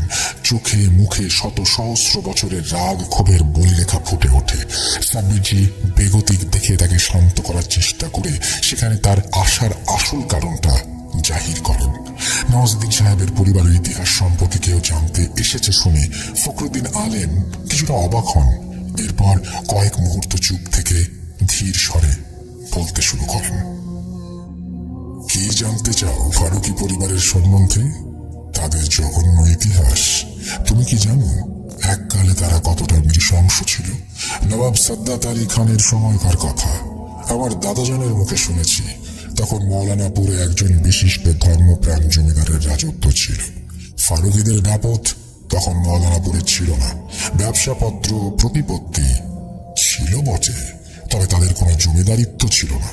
সেই ধর্মপ্রাণ জমিদার পরিবারের যেমন সুনাম ছিল এলাকায়, তার ঠিক উল্টো ফারুকী পরিবারের খুবই দুর্নাম ছিল এলাকায়। সুদের ওপর ব্যবসা, নানাভাবে ঠকিয়ে মানুষের জমি বাড়ি দখল করে নেয়া, এসব তো ছিলই। তার উপর ছিল নিরীহ মানুষদের ওপর অত্যাচার। জমিদারের কাছে নালিশ করতে গেলে তিনি ফারুকী পরিবারের ওপর কড়া সিদ্ধান্ত নিতে প্রস্তুত হন। বিষয়টা নবাবকেও জানান। আর বিপত্তিটা ঠিক সেখানেই। ফারুকী পরিবারের পূর্বপুরুষেরা জমিদারকে উৎখাত করতে নানা কৌশলার্থে শুরু করে। আসলে জমিদার ছিল বিধর্মী, তাই নবাবের কাছে নালিশ করতে গেলেও তার বিচার হয়নি। এইভাবে বেশ কয়েক বছর চলার পর যখন নালিশের পরিমাণ ধীরে ধীরে বাড়তে থাকে, তখন ফারুকী পরিবারের পূর্বপুরুষেরা একটি নৃশংস সিদ্ধান্ত নিয়ে বসে। সেই জমিদার পরিবারকে তারা সরানোর জন্য প্রস্তুতি নেয়। কিন্তু সরাসরি কিছু করতে গেলে গ্রামবাসীরা বিদ্রোহ করে উঠবে, তাই তারা একটি নিকৃষ্ট তান্ত্রিকের সাহায্য নেয়। তান্ত্রিকের কথা মতো একটি বিশেষ অমাবস্যায় শিরক কাজ করে। তৎকালীন জমিদারের একমাত্র 5 বছরের সন্তানকে শয়তানের সামনে বলি দিয়ে একটি ভয়ঙ্কর জিনকে প্রেরণ করে সেই জমিদার পরিবারকে শেষ করে দেওয়ার জন্য। এবং সেটাই ঘটে। কয়েক সপ্তাহের মধ্যেই নানাবিধ অসুখে এবং সাপের কামড়ে জমিদার পরিবার শেষ হয়ে যায়। আগেই বলেছি, ফারুকীর পরিবারের পূর্বপুরুষেরা নবাবের খুবই স্নেহভাজন ছিল, তাই গ্রামের হাল ধরতে নবাবের পৃষ্ঠপোষকতায় ফারুকী পরিবার এই এলাকার জমিদার হয়ে ওঠে। এখানে ক্ষান্ত হয়নি তারা, আরো প্রতিপত্তি, ক্ষমতার লোভে সেই ভয়ঙ্কর জিনকে তারা চেষ্টা করে বশে আনতে। সেই মতো আবারও তান্ত্রিককে ডাকে। তান্ত্রিকটি প্রথমে রাজি হয় না, কিন্তু কিছু টাকার লোভে শেষমেশ রাজি হয় এবং যথারীতি বিভিন্ন রকম অপতন্ত্রের দ্বারা তান্ত্রিকটি একটি পন্থা বের করে। জিনটিকে বশে আনার জন্য তান্ত্রিকের কথায় ফারুকী পরিবারের পূর্বপুরুষদের মধ্যে একজন মৌলানাপুরের গোমতী নদীর পশ্চিম পাড়ে গিয়ে নির্দিষ্ট জায়গা থেকে একটি বিষধর সাপকে ধরে নিয়ে আসে। আসলে সাপরূপী জিনটি ছিল সেই ভয়ঙ্কর মকরান জিনের সন্তান। তাকে মন্ত্র বলে বন্দি করে মকরানকে তারা বশে আনে, তবে তা সাময়িক সময়ের জন্য। নিকৃষ্ট কার্য সিদ্ধি করে জিনটিকে দিয়ে। এভাবে বেশ কয়েক বছর কেটে যায়। স্বাভাবিক নিয়মে তান্ত্রিকটি মারা যাওয়ার পর মকরান মুক্ত হয়ে যায়। কিন্তু বিপত্তিটা ঘটে বন্দি অবস্থায় মকরানের সন্তান জিন মারা যাওয়ায়। ভয়ঙ্কর মকরান জিন রাগে ফেটে পড়ে এবং সেই কোপ ফারুকী পরিবারের উপর এসে পড়ে। সে প্রতিজ্ঞা করে ফারুকী পরিবারকে নির্বংশ করবে। সেই মতো পরবর্তী প্রজন্মে ফারুকী পরিবারে কোনো সন্তান বেঁচে থাকতো না। জন্ম হওয়ার আগে গর্ভাবস্থায় মকরান জিন তাদের মেরে ফেলত। এইভাবে চললে নির্বংশ হয়ে যাবে ভেবে ফারুকী পরিবারের পূর্বপুরুষেরা আমাদের পরিবারের পূর্বপুরুষের সাথে যোগাযোগ করে। তখন বিশিষ্ট আলেম হিসেবে আমাদের পরিবারের বেশ পরিচিতি ছিল, তা আজও আছে। যদিও আমার পরিবার জানতো ফারুকী পরিবারের নৃশংসতা সম্পর্কে, তবুও জমিদারের আদেশ অমান্য করা যাবে না। তাই আমাদের পরিবারের একজন বয়স্ক আলেম মাওলানাপুরে যায় এবং বিশিষ্ট পদ্ধতিতে তদবির করে ভয়ঙ্কর মকরানজিনকে বন্দি করে তাদের পরিবারের কবরস্থানের পেছনের করে পুঁতে রাখে। তারপর থেকে ফারুকী পরিবারের আর কোনো সন্তান মারা যায়নি। শুনেছি আবারও নাকি সেই জিন মুক্ত হয়েছে এবং আবারও সে তার ধ্বংসলীলায় মেতে উঠেছে। এখন ফারুকী পরিবারের বংশকে আর কেউ বাঁচাতে পারবে না। জানের বদলে জান চাই এই বংশের বাতেনি ভাই। এই বলে ফখরুদ্দিন আলেম থামেন। ব্যাপারটা কি নেহাতি কাকতালীয়? শুনছেন সুকান্ত মাইতির পাঠানো দীর্ঘতম ঘটনা। অর্ধেক মাত্র শেষ হয়েছে, বাকি অর্ধেক এখনো বাকি আছে। আপনারা আমাদের সঙ্গে থাকুন। আশা করছি প্রথম থেকে শেষ পর্যন্ত এই ঘটনাটি আপনাদের ভালো লাগবে। মুহূর্তে মুহূর্তে যে টুইস্টগুলো রয়েছে সেগুলো আপনারা উপভোগ করবেন। তাহলে শুরু করা যাক।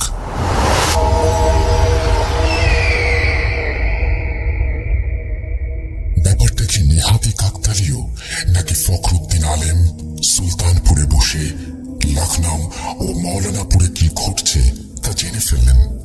বিষয়টা হজম হওয়ার মতো নয়। সাব্বিরটির সন্দেহটা প্রথম থেকেই হচ্ছিল, কারণ সেই জায়গায় আসার পর থেকেই তসবিটা সমানে গরম হচ্ছিল। এবারে সাব্বিরটি গলার স্বর কিছুটা গম্ভীর করে ফখরুদ্দিন আলেমকে প্রশ্ন করলেন, ফারুকী পরিবারের পূর্বপুরুষেরা অন্যায় করেছে, তার সাজা তার বর্তমান পরিবারকে কেন দিচ্ছ? সঙ্গে সঙ্গে চারিদিকের পরিবেশটা তোলপাড় হয়ে যায়। শয়তান মকরানজিন তার আসল রূপ নেয়। সে কি ভয়ঙ্কর রূপ! প্রায় একতলা ঘরের সমান উঁচু, বিভৎস কুচকুচে কালো ধোঁয়ার মতো একটি অবয়ব পরন্ত বিকেলকে আঁধারে ঢেকে দিয়েছে। চোখের জায়গায় আগুনের গোলা। একটি বিকট কর্কশ ব্যঙ্গাত্মক হাসি দিয়ে মকরানজিন বলে ওঠে, তার কৈফিয়তকে তোকে দেব। সঙ্গে সঙ্গে সাব্বিরজি সূরা ইয়াসিন পাঠ করে তসবিহটা পকেট থেকে বের করে সামনের দিকে ধরতে যাবেন, কিন্তু তার আগেই হঠাৎই শয়তানটা তাকে শূন্যে তুলে আছাড় মারে পাথরের রাস্তার উপর। আর কিছু মনে নেই, তবে জ্ঞান হারানোর পূর্বে সাব্বিরজি এইটুকুই দেখতে পেয়েছিলেন, তসবিহটা টুকরো টুকরো হয়ে ছেড়ে ধুলায় ছড়িয়ে পড়ে যায়। রাত্রি তখন ঘন কালো অন্ধকারে আবদ্ধ। অমাবস্যার নিকষ ছায়া ক্রমশ আষ্টে বৃষ্টে জড়িয়ে ধরছিল। সাব্বিরজি খেয়াল করলেন তিনি গোমতী নদীর পাড়ে দাঁড়িয়ে, কিন্তু এত রাতে হঠাৎ তিনি সেখানে কি করছেন, আর সেই শয়তানের চিন্তাই বা কোথায় তা বুঝে ওঠার আগেই সাব্বিরজির সামনে একটি বিভৎস দৃশ্য দেখে আতঙ্কে চিৎকার দিয়ে ওঠেন। সাব্বিরজি দেখেন বিভৎস কালো ধোঁয়ার ন্যায় অবয়বটি বিকট হাসি দিয়ে শূন্যে ভেসে ওঠে এবং তার ঠিক পাশেই একজন পরিচিত নারী মূর্তির অবয়ব ধীরে ধীরে স্পষ্ট হয়, যার গলা তখন সেই ভয়ঙ্কর জিনের হাতের মুঠোর মধ্যে। সাব্বিরজি তার আর্তনাদ শুনতে পাচ্ছিলেন, তা ক্রমশ ক্ষীণ হয়ে আসছিল। ধীরে ধীরে তার শরীরটা আগুনের স্ফুলিঙ্গে পরিণত হতে থাকে। সাব্বিরজি স্পষ্ট দেখেন যে রাবেয়া বিবি চোখ দিয়ে যেন রক্তের ধারা বইছে। সাব্বিরজি ঠায় পাথরের মূর্তির মতো দাঁড়িয়ে সেই মর্মান্তিক দৃশ্যটি দেখে যাচ্ছিলেন। ধীরে ধীরে রাবেয়া বিবির চোখ বন্ধ হওয়ার সাথে সাথে জ্বলন্ত অগ্নিপিণ্ডে পরিণত হয়ে স্ফুলিঙ্গগুলো বাতাসে মিলিয়ে গেল। সঙ্গে সঙ্গে আবারও আকাশ বাতাস কাঁপিয়ে অবয়বটি একটা বিদ্রুপের হাসি দিয়ে ওঠে। এর ফলে চারিপাশের পরিবেশটা যেন কেঁপে উঠল। সাব্বিরজি আর সহ্য করতে না পেরে আল্লাহর নাম নিয়ে চিৎকার করে চোখ বন্ধ করে কান্নায় ভেঙে পড়েন। রাবেয়া বিবিকে রক্ষা করতে পারেননি বলে তিনি নিজেকে ক্ষমা করতে পারছিলেন না। ঠিক সেই সময় ঠান্ডা হাওয়ায় তার শরীরটা কেমন শিরশিরিয়ে ওঠে। চোখ খুলতেই শির দ্বারা দিয়ে যেন বরফের স্রোত বয়ে গেল। আতঙ্কে প্রায় জমে যান। কি বলবেন, কি করবেন কিছুই বুঝে উঠতে পারছিলেন না। এও কি সম্ভব? সাব্বিরজি দেখেন ভোপালের ঘেরো গ্রামের কাছের জঙ্গলের সেই জিনেদের গ্রামের কারুকার্য নকশা করা আশ্চর্য দরজাটা খুলে গেছে এবং তার ভেতর থেকে পরিচিত তীব্র নীল আলোক রশ্মি সহ কনকনে ঠান্ডা হাওয়া এসে গায়ের ওপর পড়ছে। এসব কি হচ্ছে তার সাথে?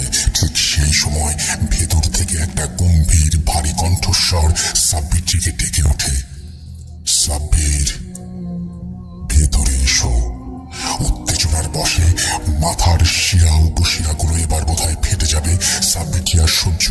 পারছিলেন না, ঠিক সেই সময় হাতের ওপর একটা ঠান্ডা স্পর্শ অনুভব করে চমকে উঠে চোখ খুলে দেখেন তিনি হসপিটালের বেডে শুয়ে, পাশে জিয়াউদ্দিন সাহেব দাঁড়িয়ে। এসব কি হচ্ছে কিছু জিজ্ঞেস করার আগেই জিয়াউদ্দিন সাহেব তাকে শান্ত হতে বলেন, জানান যে তিনি সবকিছু জানাবেন।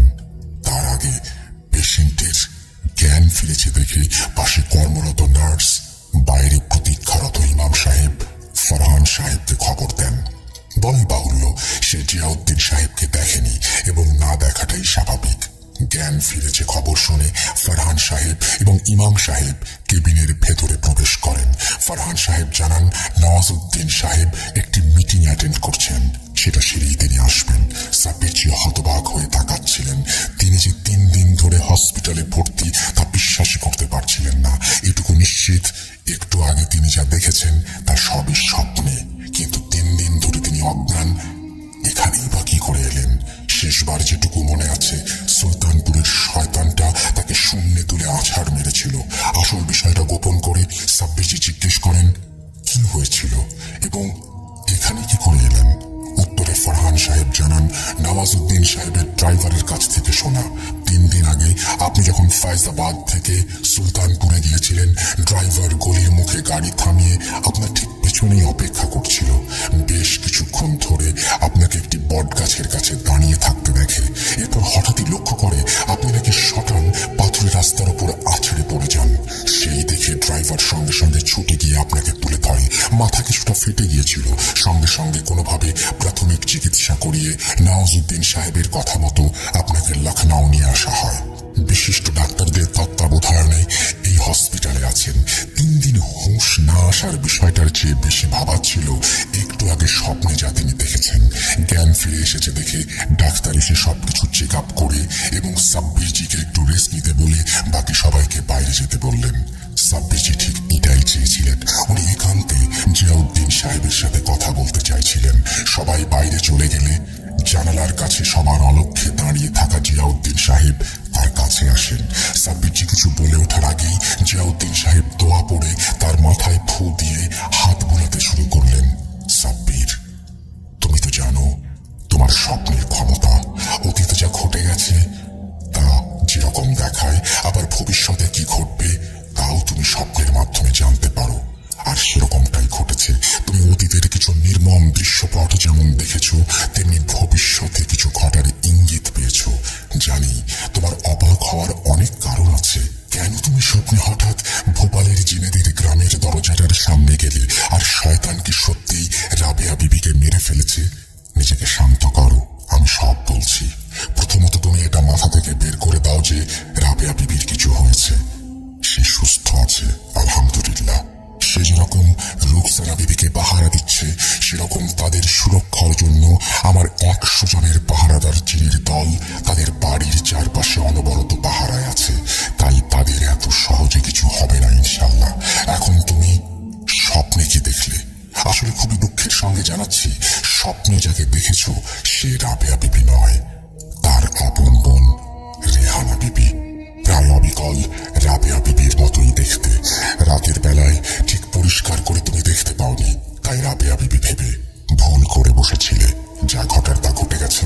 শেষবার রাবেয়া বিবির সাথে দেখা করার পর রেহানা বিবি রাতে যখন রুকসানাকে পাহারা দিচ্ছিল, ঠিক তখনই শয়তানটা রেহানা বিবিকে আক্রমণ করে। শয়তান মকরান জিনের কাছে রেহানা বিবির ক্ষমতা অতি নগণ্য ছিল, তাই চেষ্টা করেও নিজেকে রক্ষা করতে পারেনি। শয়তানটার হাতে তার ইন্তেকাল হয়। এই শয়তান মকরান সম্পর্কে খোঁজ করতে করতে গতকালই বিষয়টা জেনেছি, তবে এখনো রাবেয়া বিবিকে জানাইনি। আগে এই সমস্যার সমাধান হোক, তারপরে ওকে জানাবো। এই মুহূর্তে জানালে ওর ক্ষতি হতে পারে। এখন আসি, কেন তুমি জিনেদের সর্দার এবং সেই গ্রামের দরজার প্রতিচ্ছবি দেখলে? শয়তান মকরান জিন সম্পর্কে খোঁজ নিতে নানান জায়গায় ঘোরার পর জানতে পারি মকরান আসলে ভোপালের জিনেদের সর্দারের বংশভূত। অতীতে মানুষের ক্ষতি, নিজের স্বার্থ জড়িতার্থের জন্য, লোভ ও লালসার জন্য মকরানের সঙ্গে জিনেদের সর্দারদের বিভেদ সৃষ্টি হয় এবং একদিন হঠাৎই মকরান সেই গ্রাম ছেড়ে নিরুদ্দেশ হয়। তা প্রায় 400 বছর আগে সেই থেকে শয়তানটা নানা জায়গায় ঘোরাঘুরি করত এবং পরবর্তীতে নওয়াজউদ্দিন সাহেবের পূর্বপুরুষদের লালসার চক্রের সামিল হয়। তবে আলেম হুজুরের পূর্বপুরুষেরা শয়তানটাকে ফারুকী সাহেবদের কবরস্থানে বন্দী করে পুঁতে রাখলেও এত বছর পর কি করে সে আবার মুক্ত হলো, এই বিষয়টাই এখন ভাবাচ্ছে। আমি তার খোঁজ নিচ্ছি এবং এখন এই শয়তানটাকে শেষ করার উপায় কেবল জিনেদের সর্দাররাই বলতে পারবেন। যেহেতু তার বংশধর, তাই তার কাছেই এর সমাধান আছে। সেজন্যই তুমি স্বপ্নে জিনেদের গ্রাম দেখেছ। হাতে বেশি সময় নেই, সামনের অমাবস্যার মধ্যে এই শয়তানকে শেষ করতে না পারলে ফারুকী পরিবারের উপরে কাল নেমে আসবে। জানি সেই মায়াবী নারীর স্মৃতি এবং মনমোহিনীর সুবাস তোমাকে আরো বিচলিত করছে। নিজের মনকে শক্ত করো, আগেই বলেছি তোমাকে সে জিনেদের সর্দারের মেয়ে, তাই সেদিকে নজর না দেওয়াই উচিত।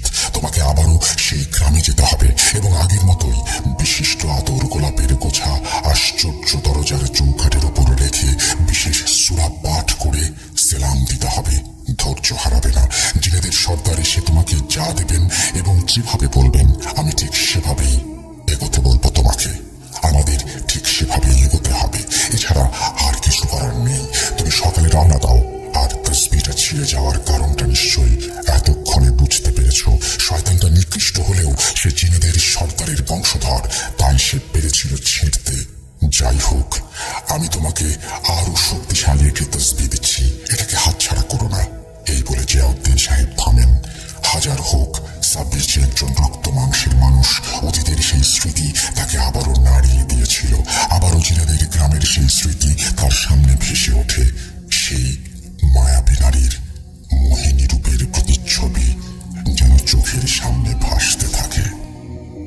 সাব্বিরজি সুস্থ স্বাভাবিক হয়ে ওঠার পর তিনি হসপিটাল থেকে তাকে ছুটি দিয়ে দেওয়া হয়। হসপিটাল থেকে ফিরে সাব্বিরজি নওয়াজউদ্দিন সাহেবের বাড়িতে যান। তাকে সতর্ক থাকতে বলে একটি বিশেষ জরুরি দরকারে ভোপাল যাচ্ছেন বলে বিদায় নেন। তবে যাওয়ার আগে জিয়াউদ্দিন সাহেবের সহায়তায় আরো 100 জিনের দল পাহারায় বসান এবং পরিবারের সবার শরীর বন্ধ করে চলে আসেন। সাব্বিরজি সেদিনই দুপুরের ফ্লাইট ধরে ভোপাল রওনা দেন। যথারীতি ঘন্টা খানেকের মধ্যে ফ্লাইট ভোপালে ল্যান্ড করে। চেক আউট করে বাইরে এসে দেখেন সাইফ খান আগে থেকেই ওনার জন্য অপেক্ষা করছে। আচ্ছা, সাইফ খানকে তো আপনারা চেনেন, হয়েছে ভোপালে থাকার সময় সাব্বিরজির একমাত্র সহধর্মী বন্ধু, যে কিনা সাব্বিরজিকে বারবার বারণ করেছিল জিনেদের গ্রামে সেই ভয়ঙ্কর জঙ্গলে যেতে না। এমনকি মধ্যযুগের শিল্পকলায় ভূষিত একটি অসম্ভব সুন্দর দরজা, যার চৌকাঠের কারুকার্য দেখলে যে কেউ বিমোহিত হবেই, সেটা খুলতে মানা করেছিল। যাক, সেসব কথা। সাব্বিরজি যে এত বছর পর ভোপালে এসেছেন আবারও সেখানে যাওয়ার জন্য, তা শুনে সাইফ প্রথমে বাধা দিলেও সাব্বিরজিকে আটকাতে পারেননি। এদিকে সাব্বিরজি গতবারের মতো সব কথা খুলে সাইফকে বলেননি, খালি বলেছিলেন একটি গাড়ি ঠিক করে রাখতে, সেখানে বিশেষ দরকার আছে, ব্যাস এটুকুই। সাব্বিরজি এয়ারপোর্টের বাইরে এসে সাইফকে দেখে হাসি মুখে সালাম জানিয়ে জড়িয়ে ধরেন। সাইফের অবশ্য সাব্বিরজির প্রতি কিছুটা অভিযোগ অভিমান ছিল। 2006 সালে ওর বিয়ের সময় সাব্বিরজি আসেননি। আসলে সেই সময় তিনি ভোপালে আসতে চাইতেন না। আজ এত বছর পর এসেছেন কেবলই একটি পরিবারকে বাঁচানোর তাগিদে। যাই হোক, সাব্বিরজি সাইফের গেস্ট রুমে লাগেজ রেখে সাইফের ঠিক করা গাড়ি নিয়ে তৎক্ষণাৎ বেরিয়ে পড়েন জিনেদের গ্রামের উদ্দেশ্যে। বিকেল ঘুরিয়ে এসেছে, সেখানে পৌঁছাতে সন্ধে হয়ে যাবে। এটা ভেবে সাইফ বারণ করলেও সাব্বিরজি শোনেননি। এমনকি সাইফ যেতে চাইলেও তাকে সঙ্গে নেননি। ভোপালের ভোল এখন অনেকটাই বদলে গেছে। চারিদিকে সব মাল্টি স্টোরি বিল্ডিং, চওড়া রাস্তা, একেবারেই চকচকে শহর। তবে যানজট কিছুটা বেড়েছে। সেই যানজটের জটলা ছাড়িয়ে সাব্বিরজি যতক্ষণে খেরো গ্রামের রাস্তা ধরলেন, ততক্ষণে সত্যি বিকেল গড়িয়ে সন্ধ্যের অভিমুখে। এদিকে শ্রাবণের ঘন মেঘ ততক্ষণেই শান কোণে জমতে শুরু করেছে। ফলে সন্ধ্যা যেন আরো দ্রুত ক্রমশ আষ্টে পৃষ্ঠে প্রকৃতিকে জড়িয়ে ধরেছিল। গাড়ির হেডলাইটের আলোয় সাব্বিরজি বুঝতে পারছিলেন ভাঙাচোরা খেরো গ্রামের সেই পথ এখন বেশ প্রশস্ত এবং মসৃণ। খেরো গ্রামের মোড়ে পৌঁছে সাব্বিরজি প্রথমে চিনতেই পারছিলেন না ওটাকে। আর যাই হোক, মোড় বলা চলে না, মোটামুটি ছোটখাটো একটা বাজার, লাইট ঝলমলে, চারিদিকে দোকানপাটে ভর্তি। কেবল ডান দিকের সেই বুড়োর দোকানটা একই রয়ে গেছে। একমাত্র সেটা দেখেই সাব্বিরজি চিনতে পেরেছিলেন। গাড়ি সাইডে থামিয়ে দোকানে গিয়ে দেখেন বুড়োটা বহাল তবিয়তে বেঁচে আছে। গায়ের চামড়া ঝরে পড়লেও দোকান চালাতে এখনো সে সক্ষম। সাব্বিরজি একটু ফ্রেশ হয়ে অতীতের পরিচয় গোপন করে বুড়োর সাথে একটু আলাপচারিতা সেরে ডান দিকের সরু পথ ধরে জঙ্গলের অভিমুখে রওনা দিলেন। অন্ধকারটা এবার ক্রমশ গাঢ় হতে শুরু করেছে। পেছনে ঘেরো গ্রামের বাজারের আলো ধীরে ধীরে ছোট ছোট বিন্দুতে পরিণত হয়ে মিলিয়ে যেতে লাগলো। আন্দাজ মাইল বিশেকের পথ। এই পথেও বেশ কিছু মাইল পর্যন্ত কালো পিচ ফেলা, ফলে তুলনামূলক আরো দ্রুত সাব্বিরজি জঙ্গলের সীমানায় পৌঁছে গেলেন। বিকালের ঈশান কোণের জমাট বাঁধা কালো মেঘ এতক্ষণে ফুলে ফেপে উঠেছে।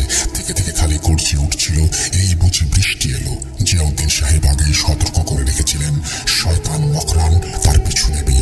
তাই সাব্বিরজি জিয়াউদ্দিন সাহেবের কথা মতো একটি বিশেষ সূরা পাঠ করে ওনার একদল পাহারাদার জিনকে স্মরণ করে জঙ্গলের মধ্যে গাড়ি ঢোকালেন। জঙ্গলের রাস্তায় প্রবেশ করা মাত্রই পরিস্থিতি হঠাৎ কেমন যেন পাল্টে যায়। এতক্ষণে গর্জে ওঠা মেঘ ফেটে গিয়ে প্রবল বৃষ্টি শুরু হয়। এরই মাঝে মিনিট 10 যাওয়ার পর সাব্বিরজি খেয়াল করলেন বৃষ্টির মধ্যেও পেছনে প্রবল বেগে গাছপালাগুলো তোলপাড় করে একটি বিকট গর্জন ক্রমশ তাকে গিলে খেতে আসছে, কিন্তু কোনোভাবেই তার গাড়ি পর্যন্ত পৌঁছাতে পারছে না। কারা যেন আপ্রাণ চেষ্টা করছে তাকে আটকে রাখতে। এই গর্জন সাব্বিরজির চেনা, এবং কে বা কারা শয়তান মকরানকে আটকানোর চেষ্টা করছে সেটাও মুহূর্তের মধ্যে পরিষ্কার হয়ে গেল।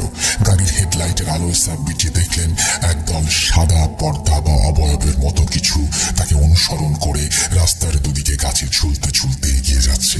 তাদেরই মাঝখান থেকে ফ্যাঁস ফ্যাঁসে একটা স্বর ভেসে আসে। সাব্বিরজি ঠাহর করতে পারেন তারা বলতে চাইছে যে সাব্বিরজি যেন দ্রুত জিনেদের গ্রামের সীমানায় প্রবেশ করেন। শয়তান মকরান সেই সীমানা অতিক্রম করতে পারবে না। বৃষ্টিটা এবার একটু ধরেছে। সাব্বিরজি আর দেরি না করে গাড়ির গতি বাড়িয়ে দেন। মিনিট 10 মধ্যে তিনি নির্দিষ্ট স্থানে পৌঁছে যান। পেছনের গর্জনটা হঠাৎই থেমে যায়। সাব্বিরজির সামনে তখন সেই বিশালাকার মহল বা গড়। যদিও একে গড় বা মহল বলাটা এক প্রকার ব্যঙ্গাত্মক রূপ। চারিদিকে শুধুই ধ্বংসাবশেষ। উন্মুক্ত ফুটো ছাদের কড়িগুলো যেন আকাশে গিয়ে মিশেছে। তারই মাঝে হেডলাইটের আলোয় চকচক করে ওঠে সেই প্রকাণ্ড দরজাটা। সেই সঙ্গে সাব্বিরজির মনের ভেতর অতীতের স্মৃতি বিজড়িত মায়াবী হাসি ও মন মোহিনী রূপের ঝলক নাড়া দিয়ে যায়। কিন্তু সেই মুহূর্তে না স্মৃতিচারণ করার সময় ছিল, না অনুতাপ করার মতো পরিস্থিতি। একটি নিষ্পাপ প্রাণ নিয়ে টানাটানি যে তখনও ভূমিষ্ঠ হয়নি। সাব্বিরজি আর দেরি না করে পূর্বের মতো চৌকাঠে আতর ও গোলাপ রেখে অদৃশ্যে সালাম জানিয়ে বিশেষ সূরাটি পাঠ করতে থাকেন। কয়েক মুহূর্ত পর পূর্বের ন্যায় একইভাবে পরিচিত বিশেষ সুঘ্রাণ সাব্বিরজিকে আবারও ঘোরের মধ্যে ফেলে দেয়। কান ঘেঁষে আবারও যেন মেয়েটির অপূর্ব হাসির কলরব ছুটে যায়, যা তার মনকে প্রভাবিত করতে চাইছিল। হুঁশটা ফিরে হঠাৎই আকাশ বাতাস কাঁপিয়ে বিকট শব্দে দরজাটি খোলার আওয়াজ। দরজাটি খোলা মাত্র বরাবরের মতো একটি তীব্র নীলাভ আলোর ছটা অন্ধকারের বুক চিরে বেরিয়ে আসে। আলোর তীব্রতা এতটাই ছিল যে সাব্বিরজির চোখ ধাঁধিয়ে যায়। তিনি কিছুই দেখতে পাচ্ছিলেন না। মন্ত্রমুগ্ধের মতো হতবুদ্ধি অবস্থায় দাঁড়িয়েছিলেন। খানিক বাদে সেই তীব্র আলোক রশ্মির ভেতর থেকে জিনেদের সর্দারের দৃঢ় ফ্যাঁস ফ্যাঁসে রাশভারী কণ্ঠস্বর ভেসে আসে। ওয়ালাইকুম আসসালাম ওয়া রাহমাতুল্লাহি ওয়া বারাকাতুহু। কেমন আছো আল্লাহর নেক বান্দা? তোমার পথ প্রদর্শক সহচর জিয়াউদ্দিন সাহেবের মারফত জানতে পেরেছি শয়তান মকরানকে নিকৃষ্ট কাজ করতে চলেছে। আল্লাহর দরবারে হয়তো দেরি হতে পারে, কিন্তু তিনি কখনো গুনাহকে প্রশ্রয় দেন না। ইনশাআল্লাহ ইনসাফ মিলবেই। মকরান আমাদেরই বংশধর, কিন্তু বরাবরই শয়তান ইবলিসের দাসত্ব করত, মানুষের ক্ষতি করার চেষ্টা করত এবং সারাক্ষণ শিরক কাজ করত। আমরা ওর নাপাক কাজের জন্য অতিষ্ঠ হয়ে উঠেছিলাম। শেষে আজ থেকে বহু বছর পূর্বে সে নিজে থেকেই আমাদের গ্রাম ছেড়ে চলে যায়। তারপর থেকে আমরা ওর সাথে কোনো যোগাযোগ করিনি, কিন্তু এবার সময় এসে গেছে ওকে দমন করার। আমি তোমাকে কিছু তদবির বলে দিচ্ছি এবং একটি বোতল সহ বিশেষ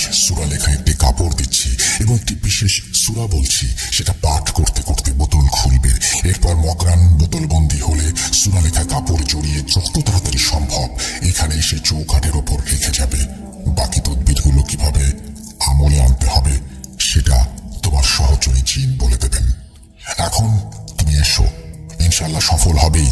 আর চিন্তা নেই, তোমার সহচর জিনের দলের সাথে আমার পাহারাদার জিনও তোমার সাথে থাকবে যতক্ষণ না তুমি মকরানকে বন্দি করছো। সুতরাং তুমি নির্বিঘ্নে যেতে পারো, পথে আর কোনো সমস্যা হবে না। আল্লাহ হাফেজ। মনে অজান্তেই চোখে এক ঝলক সেই মোহিনী রূপী মেয়েটিকে দেখার জন্য এদিক ওদিক আঁকে মুখে দেওয়ার চেষ্টা করলেও সাব্বিরজি তা দৃঢ়ভাবে দমন করে চুপচাপ সেখান থেকে চলে আসেন। পথে আর সমস্যা হয়নি। পরদিন প্রথম আওয়ারের ফ্লাইটেই লখনউ ফিরে আসেন। এয়ারপোর্টে নেমে হোটেলে না গিয়ে সাব্বিরজি সোজা নওয়াজউদ্দিন সাহেবের বাড়িতে যান। সেখানে পৌঁছে গেটের ভেতর প্রবেশ করতেই তিনি চমকে ওঠেন। পকেটের তসবিটা হঠাৎই গরম হয়ে ওঠে। সাব্বিরজি দেখেন সমগ্র বাড়ি তোলপাড় করা নওয়াজউদ্দিন সাহেব বিষণ্ণভাবে বাইরে বৈঠকখানায় বসে আছেন। সাব্বিরজি তার কাছে গিয়ে কি হয়েছে জিজ্ঞেস করতে যাবেন, তার আগেই একটি অদ্ভুত কাণ্ড ঘটে যায়। দোতলার অন্দর মহল থেকে একটি ভারী নারী কণ্ঠস্বরে অকথ্য ভাষায় গালিগালাজ সাব্বিরজিকে উদ্দেশ্য করে ছুটে আসতে থাকে। কেউ চাইছে না সাব্বিরজি সেখানে থাকুক। বিষণ্ণতা কাটিয়ে হতবাক হয়ে নওয়াজউদ্দিন সাহেব সেদিকে তাকান। কয়েক মুহূর্ত পর লজ্জিত হয়ে সাব্বিরজির কাছে ক্ষমা চেয়ে পাশের একটি সোফায় বসতে বলে এক এক করে যাবৎ কি কি ঘটেছে তা বলতে শুরু করেন। আপনি চলে যাওয়ার পর রোকসানার ফোন আসে। ওর শরীরটা তেমন ঠিক লাগছিল না বলে আমি সেখানে যাই। রাতে আর ফিরিনি। সকালে ফিরে দেখি এই কাণ্ড। সারা বাড়ি লন্ডভন্ড, চারদিকে ময়লা আবর্জনা ছড়ানো। খানসামারা ভীত সন্ত্রস্ত অবস্থায় যে যার মতো প্রাণ নিয়ে পালিয়েছে। দুই একজন বিশ্বস্ত যারা ছিল তারা কোনো রকমে সিকিউরিটির ঘরে গিয়ে আশ্রয় নিয়েছে। এত কিছুর মাঝেই ছোট আম্মি কোথায় জিজ্ঞেস করতে আসল কারণটা জানতে পারি। একজন বিশ্বস্ত খানসামা জানায় রাত প্রায় 11:15 নাগাদ হঠাৎই ছোট আম্মির ঘর থেকে বিকট চিৎকার ভেসে আসে। সবাই ছুটে গিয়ে সেখানে গিয়ে দেখে দরজাটা ভেতর থেকে বন্ধ। বাইরে থেকে কোনো মতেই খোলা যাচ্ছিল না। খানিক বাদে দরজা আপনা থেকেই খুলে যায়। ভেতরে ঢুকেই সবাই আতঙ্কে শিউরে ওঠে। দেখে ছোট আম্মি খাটের ওপর বসে ফোঁস করছে। তার চুলগুলো এলোমেলো, চোখ জোড়া রক্ত জবার মতো লাল। মনে দেখাই যাচ্ছিল না। খাট ভর্তি আবর্জনা, বিভৎস দেখাচ্ছিল। আর সেই রূপ দেখে সবাই আতঙ্কে যার মতো ছুটে পালাতে যাবে, ঠিক সেই সময় বাড়ির সমস্ত আসবাবপত্র শূন্যে আকাশে ভেসে ওঠে ধপ ধপ করে, তারপর নিচে পড়ে চুরমার হয়ে যায়। সেই সঙ্গে বৈঠকখানার খোলা ছাদ থেকে নাকি ময়লা আবর্জনা ছুটে আসতে থাকে ঘরের ভেতর। অতি প্রাকৃতিক সেই দৃশ্য দেখে কয়েকজন খানসামা দারোয়ান সে রাতেই প্রাণ নিয়ে পালায়। যে দুই একজন বিশ্বস্ত বয়স্ক পুরনো খানসামা ছিল তারা কোনো রকমে সিকিউরিটির ঘরে গিয়ে আশ্রয় নেয়। তাদের কথা শুনে তাড়াতাড়ি দোতলায় গিয়ে দেখি দরজা আবারও বন্ধ। ধাক্কা ধাক্কির পরেও কোনো মতেই ছোট আম্মি দরজা খুলছিলেন না। শেষে হতাশ হয়ে এখানে এসে বসেছি। আর কিছুক্ষণ পরে আপনি এলেন। কিন্তু একটা বিষয় এখনো বুঝতে পারলাম না, অন্তর্মহলের জানলা বন্ধ। তবে কি করে ছোট আম্মি বুঝলেন যে আপনি এসেছেন? এবং আপনাকে এরকম করে গালিগালাজের কোনো কারণ খুঁজে পাচ্ছি না। সাব্বিরজি, আপনি কিছু একটা করুন। আমার পরিবারের ওপর থেকে এই অশনি ছায়া দূর করুন দয়া করে। রেহানা বিবি থাকলে হয়তো এই সমস্যা হতো না। এই বলে নওয়াজউদ্দিন সাহেব থামেন। এবার দোতলার ঘর থেকে নারী পুরুষ মিশ্রিত ফ্যাঁস ফ্যাঁসে গম্ভীর কণ্ঠস্বরের সাথে একটি পরিচিত অট্টহাসি ও গর্জনের শব্দ ভেসে আসে। ঠিক তারপর মুহূর্তেই আকাশ বাতাস কাঁপিয়ে আরো একটি পরিচিত গর্জন সমস্ত বাড়িটাকে যেন কাঁপিয়ে দিল। সাব্বিরজি তাকে ভালো করে চেনেন। মানুষের মতো দেখতে হলেও লম্বায় মানুষের চেয়ে অন্তত হাত তিনেক বেশি লম্বা, যার চোখ ধক ধক করে আগুনের ফাটার মতো। শরীরে যার দীর্ঘকায় পশম, জিনেদের সর্দারের পাহারাদার দত্তকায় জিন। তবে সেই মুহূর্তে তাকে দেখতে পাওয়া যাচ্ছিল না, কেবলই গর্জন ভেসে আসছিল। চমৎকারটা ঘটল ঠিক তারপরে। সেই গর্জন দোতলার দিকে এগোনোর সাথেই অন্দরমহলের ভেতর থেকে ভেসে আসা অট্টহাসি ও গর্জন থেমে যায়। এসব কিছু দেখে নওয়াজউদ্দিন সাহেব রীতিমতো ঘাবড়ে গিয়েছিলেন। সাব্বিরজি তাকে শান্ত থাকতে বলেন। চিন্তার কোনো কারণ নেই, ইনশাল্লাহ সবকিছু ঠিক হয়ে যাবে। একটু ধৈর্য রাখুন। আমি এখন আসছি, মাগরিবের আজানের পর আবার আসবো এবং ইনশাল্লাহ যা তদবির করার করব।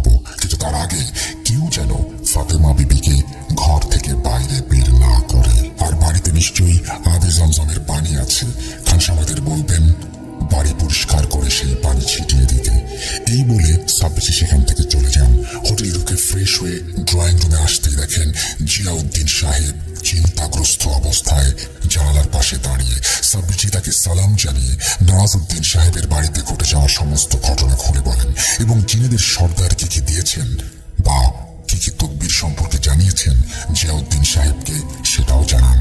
এরপর ফাতেমা বিবির বিষয়টা জানাতে চাইলে জিয়াউদ্দিন সাহেব একটা দীর্ঘশ্বাস ফেলে গম্ভীর সুরে বলতে শুরু করেন, আমি জানি কি ঘটেছে এবং এও জানি কি করে শয়তান মকরান জিন নওয়াজউদ্দিন সাহেবের বাড়িতে প্রবেশ করেছে। এখন আর খুলে বলার কোনো প্রয়োজন নেই, তুমি নিশ্চয়ই বুঝে গেছো। যাই হোক, কিভাবে কি হয়েছে তা পরে জানাচ্ছি। তকবীরের মধ্যে আগে যেটা করতে হবে, তুমি ইমাম সাহেবকে এক্ষুনি খবর দাও, তিনি যেন আসরের নামাজের পর আজান দিতে পারবে এমন 7 জন মানুষকে নিয়ে নওয়াজউদ্দিন সাহেবের বাড়িতে গিয়ে বাইরের বৈঠকখানার চারিদিকে দাঁড়িয়ে সূরা ইয়াসিন পাঠ করে প্রস্তুত থাকে। ঠিক মাগরিবের আজানের সময় থেকে তারা যেন আজান দেয়া শুরু করে। মনে রেখো, যতক্ষণ না কার্য সিদ্ধ হচ্ছে আজান যেন বন্ধ না হয়। নওয়াজউদ্দিন সাহেবকে জানিয়ে দিও তার বোন জামাইও যেন উপস্থিত থাকে আর ফাতেমা বিবিকে যেন দোতলার ঘরে আটকে রাখা হয়। চিন্তা নেই, আজমগড়ে আমি আরো 100 জিনের দল পাহারার জন্য প্রস্তুত করেছি, যাতে ওখানে কিছু না ঘটে। তুমি মাগরিবের পর সেখানে গিয়ে প্রথমে সমগ্র বাড়ির ভেতর একটি বিশেষ আতর ছড়াবে, তারপর বৈঠকখানার ঠিক মাঝখানে এসে সূরা ফালাক আর নাস পড়ে একটি গণ্ডি কেটে তার মধ্যে নওয়াজউদ্দিন সাহেব এবং তার ছোট বোন জামাইকে ভেতরে দাঁড়াতে বলবে। এরপর জিনেদের সর্দারের দেয়া বিশেষ বোতল ও সুলেখা কাপড়টি প্রস্তুত করবে এবং সর্দারের শেখানো সেই বিশেষ সূরাটি পাঠ করতে থাকবে। ও, একটা কথা বলতে ভুলে গেছি, বোতলের মধ্যে ফাতেমা বিবির কাপড়ের এক টুকরো অংশ রেখে দিও কিন্তু। ব্যাস, আল্লাহর নাম করে কাজটা শেষ করতে পারলেই শয়তানটা বন্দী হবে ইনশাল্লাহ। আর কিছু গড়বড় হতে গেলে আমি আছি ইনশাল্লাহ, শয়তান মকরানকে আমরা বন্দী করতে পারবই।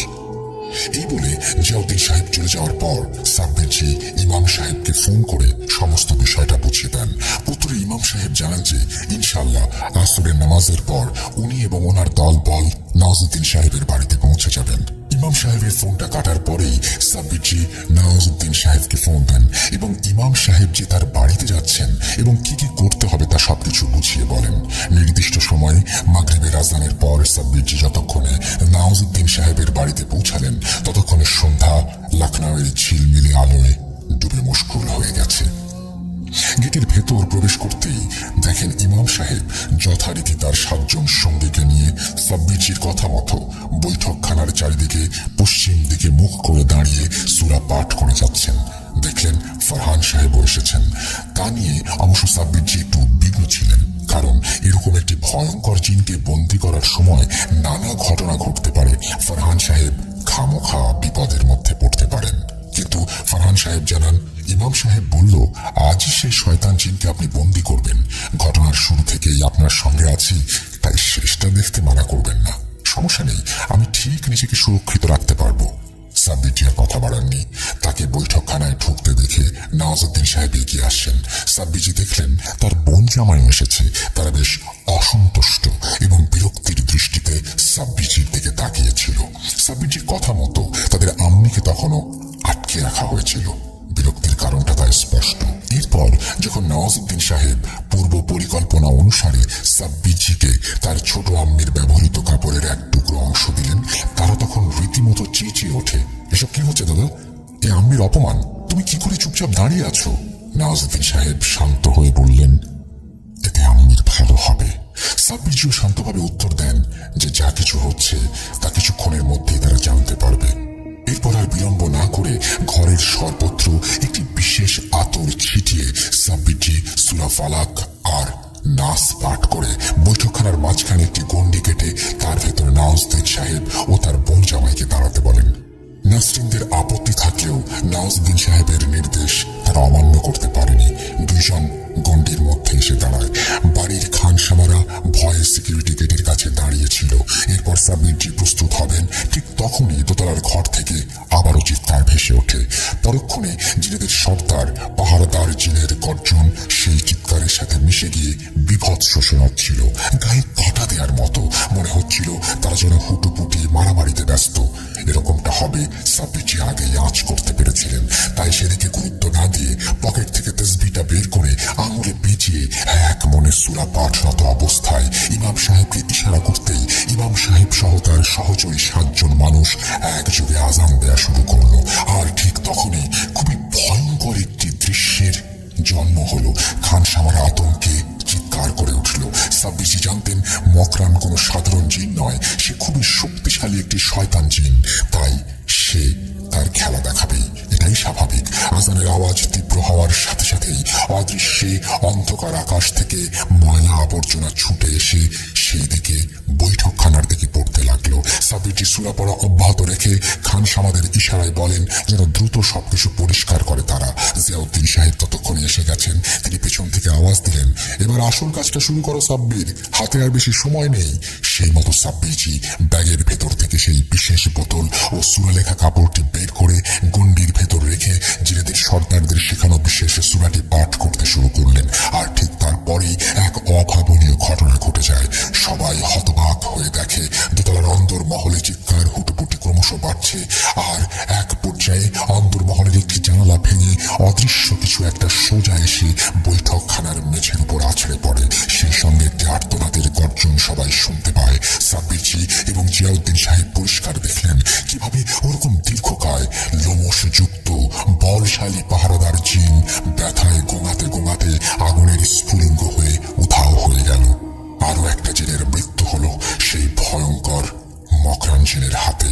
সাব্বিরজির চোখে মুখে তখন একটা আতঙ্কের ছায়া। জিয়াউদ্দিন সাহেব পেছন থেকে বলে উঠলেন, সাব্বির, এখন ভেঙে পড়ার সময় নেই, থেমে থেকো না, বোতলের মধ্যে ফাতেমা বিবির কাপড়ের টুকরোটি রাখো, আমি দেখছি শয়তানটাকে। এই বলে জিয়াউদ্দিন সাহেব সেই ভাঙা জানালা দিয়ে ভেতরে যান। আরো বেশ কয়েক মুহূর্ত কেটে যাওয়ার পরই সবাই যে দৃশ্যটা দেখে তা রীতিমতো ভয়াবহ। সবাই দেখে ফাতেমা বিবি শ্বাসরোধ হওয়া গর্জন করতে করতে ভাঙা জানালা দিয়ে বেরিয়ে আসছেন। চুলগুলো রুক্ষ শুষ্ক হয়ে উঠছে, চোখের জায়গায় যেন আগুন ছিটকে বেরিয়ে আসছে। শরীরের চারপাশে সাপের ন্যায় একটি আগুনের রেখার বলয়। বাকিরা না দেখতে পেলেও সাব্বিরজি দেখেন জিয়াউদ্দিন সাহেব স্পর্শ না করে ফাতেমা বিবির শরীরের চারপাশে সাপ আকৃতির আগুনের বলয়ের গলা টিপে ধরে ভাসতে ভাসতে বেরিয়ে আসছেন। এইভাবে কয়েক মুহূর্ত চলার পর জিয়াউদ্দিন সাহেব চেঁচিয়ে বলে ওঠেন, সাব্বির, তাড়াতাড়ি বোতলের ঢাকনাটি খোলো, আমি বেশিক্ষণ একে আটকে রাখতে পারবো না। সাব্বিরজি তখন জিনের সর্দারের বলা বিশেষ সূরাটি পাঠ করে চলেছেন। জিয়াউদ্দিন সাহেবের কথা মতো একইভাবে সূরা পাঠ করতে করতে বোতলের ঢাকনা খুলতেই চমৎকারটা ঘটে।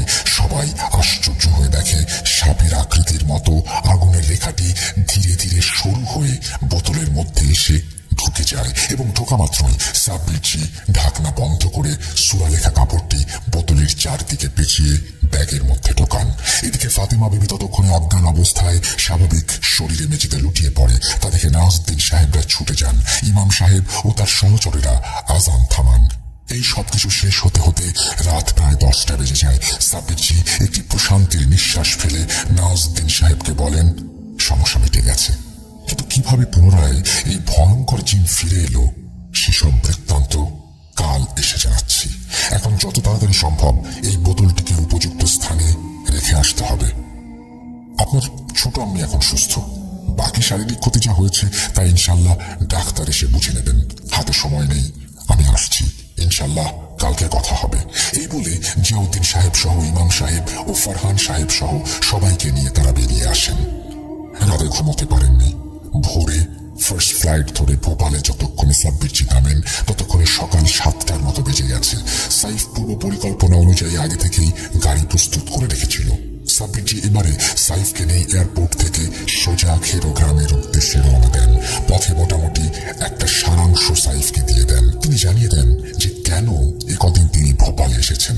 সকালের স্নিগ্ধ পরিবেশ জঙ্গলের রাস্তায় ঢোকার পর কেমন যেন বদলে গেল। ঘন ঘন প্রকাণ্ড গাছের দল শাখা প্রশাখা দিয়ে সূর্যের আলো রুখে দিতে যেন বদ্ধপরিকর। সাইফের একটু ভয় করছিল। কিছুক্ষণের মধ্যেই তারা সেই নকশা করা আশ্চর্য দরজার কাছে পৌঁছে যায়।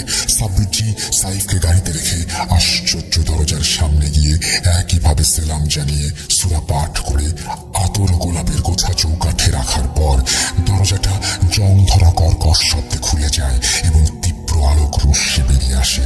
সাব্বিরজি আবারও সেলাম জানিয়ে চুপচাপ বোতলটা চৌকাঠে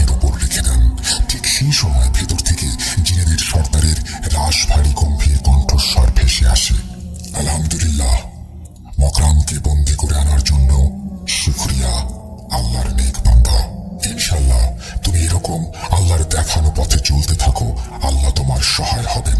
জিয়াউদ্দিন সাহেবকে আমার সালাম জানিও। শেষবারের মতো সাব্বিরজি যেন সেই মন মোহিনী মায়াবী নারীকে তীব্র আলো ভেদ করে এক ঝলক দেখলেন। তার অপরূপ হাসির লাবণ্য যেন সেই আলোক রশ্মিকেও ফিকে করে দিয়েছিল। সাব্বিরজি কিছু বলতে পারেন না, চুপচাপ মাথা নিচু করে ফিরে আসেন। ইচ্ছে থাকলেও আর পেছন ফিরে দেখেননি। দরজাটা আবারও একইভাবে বন্ধ হয়ে যায়। লখনৌ ফেরার আগে সাব্বিরজি নওয়াজউদ্দিন সাহেবকে ফোনেই বলে দিয়েছিলেন যে রুকসানা বিবিকে নিয়ে চলে আসতে আর কোনো সমস্যা নেই।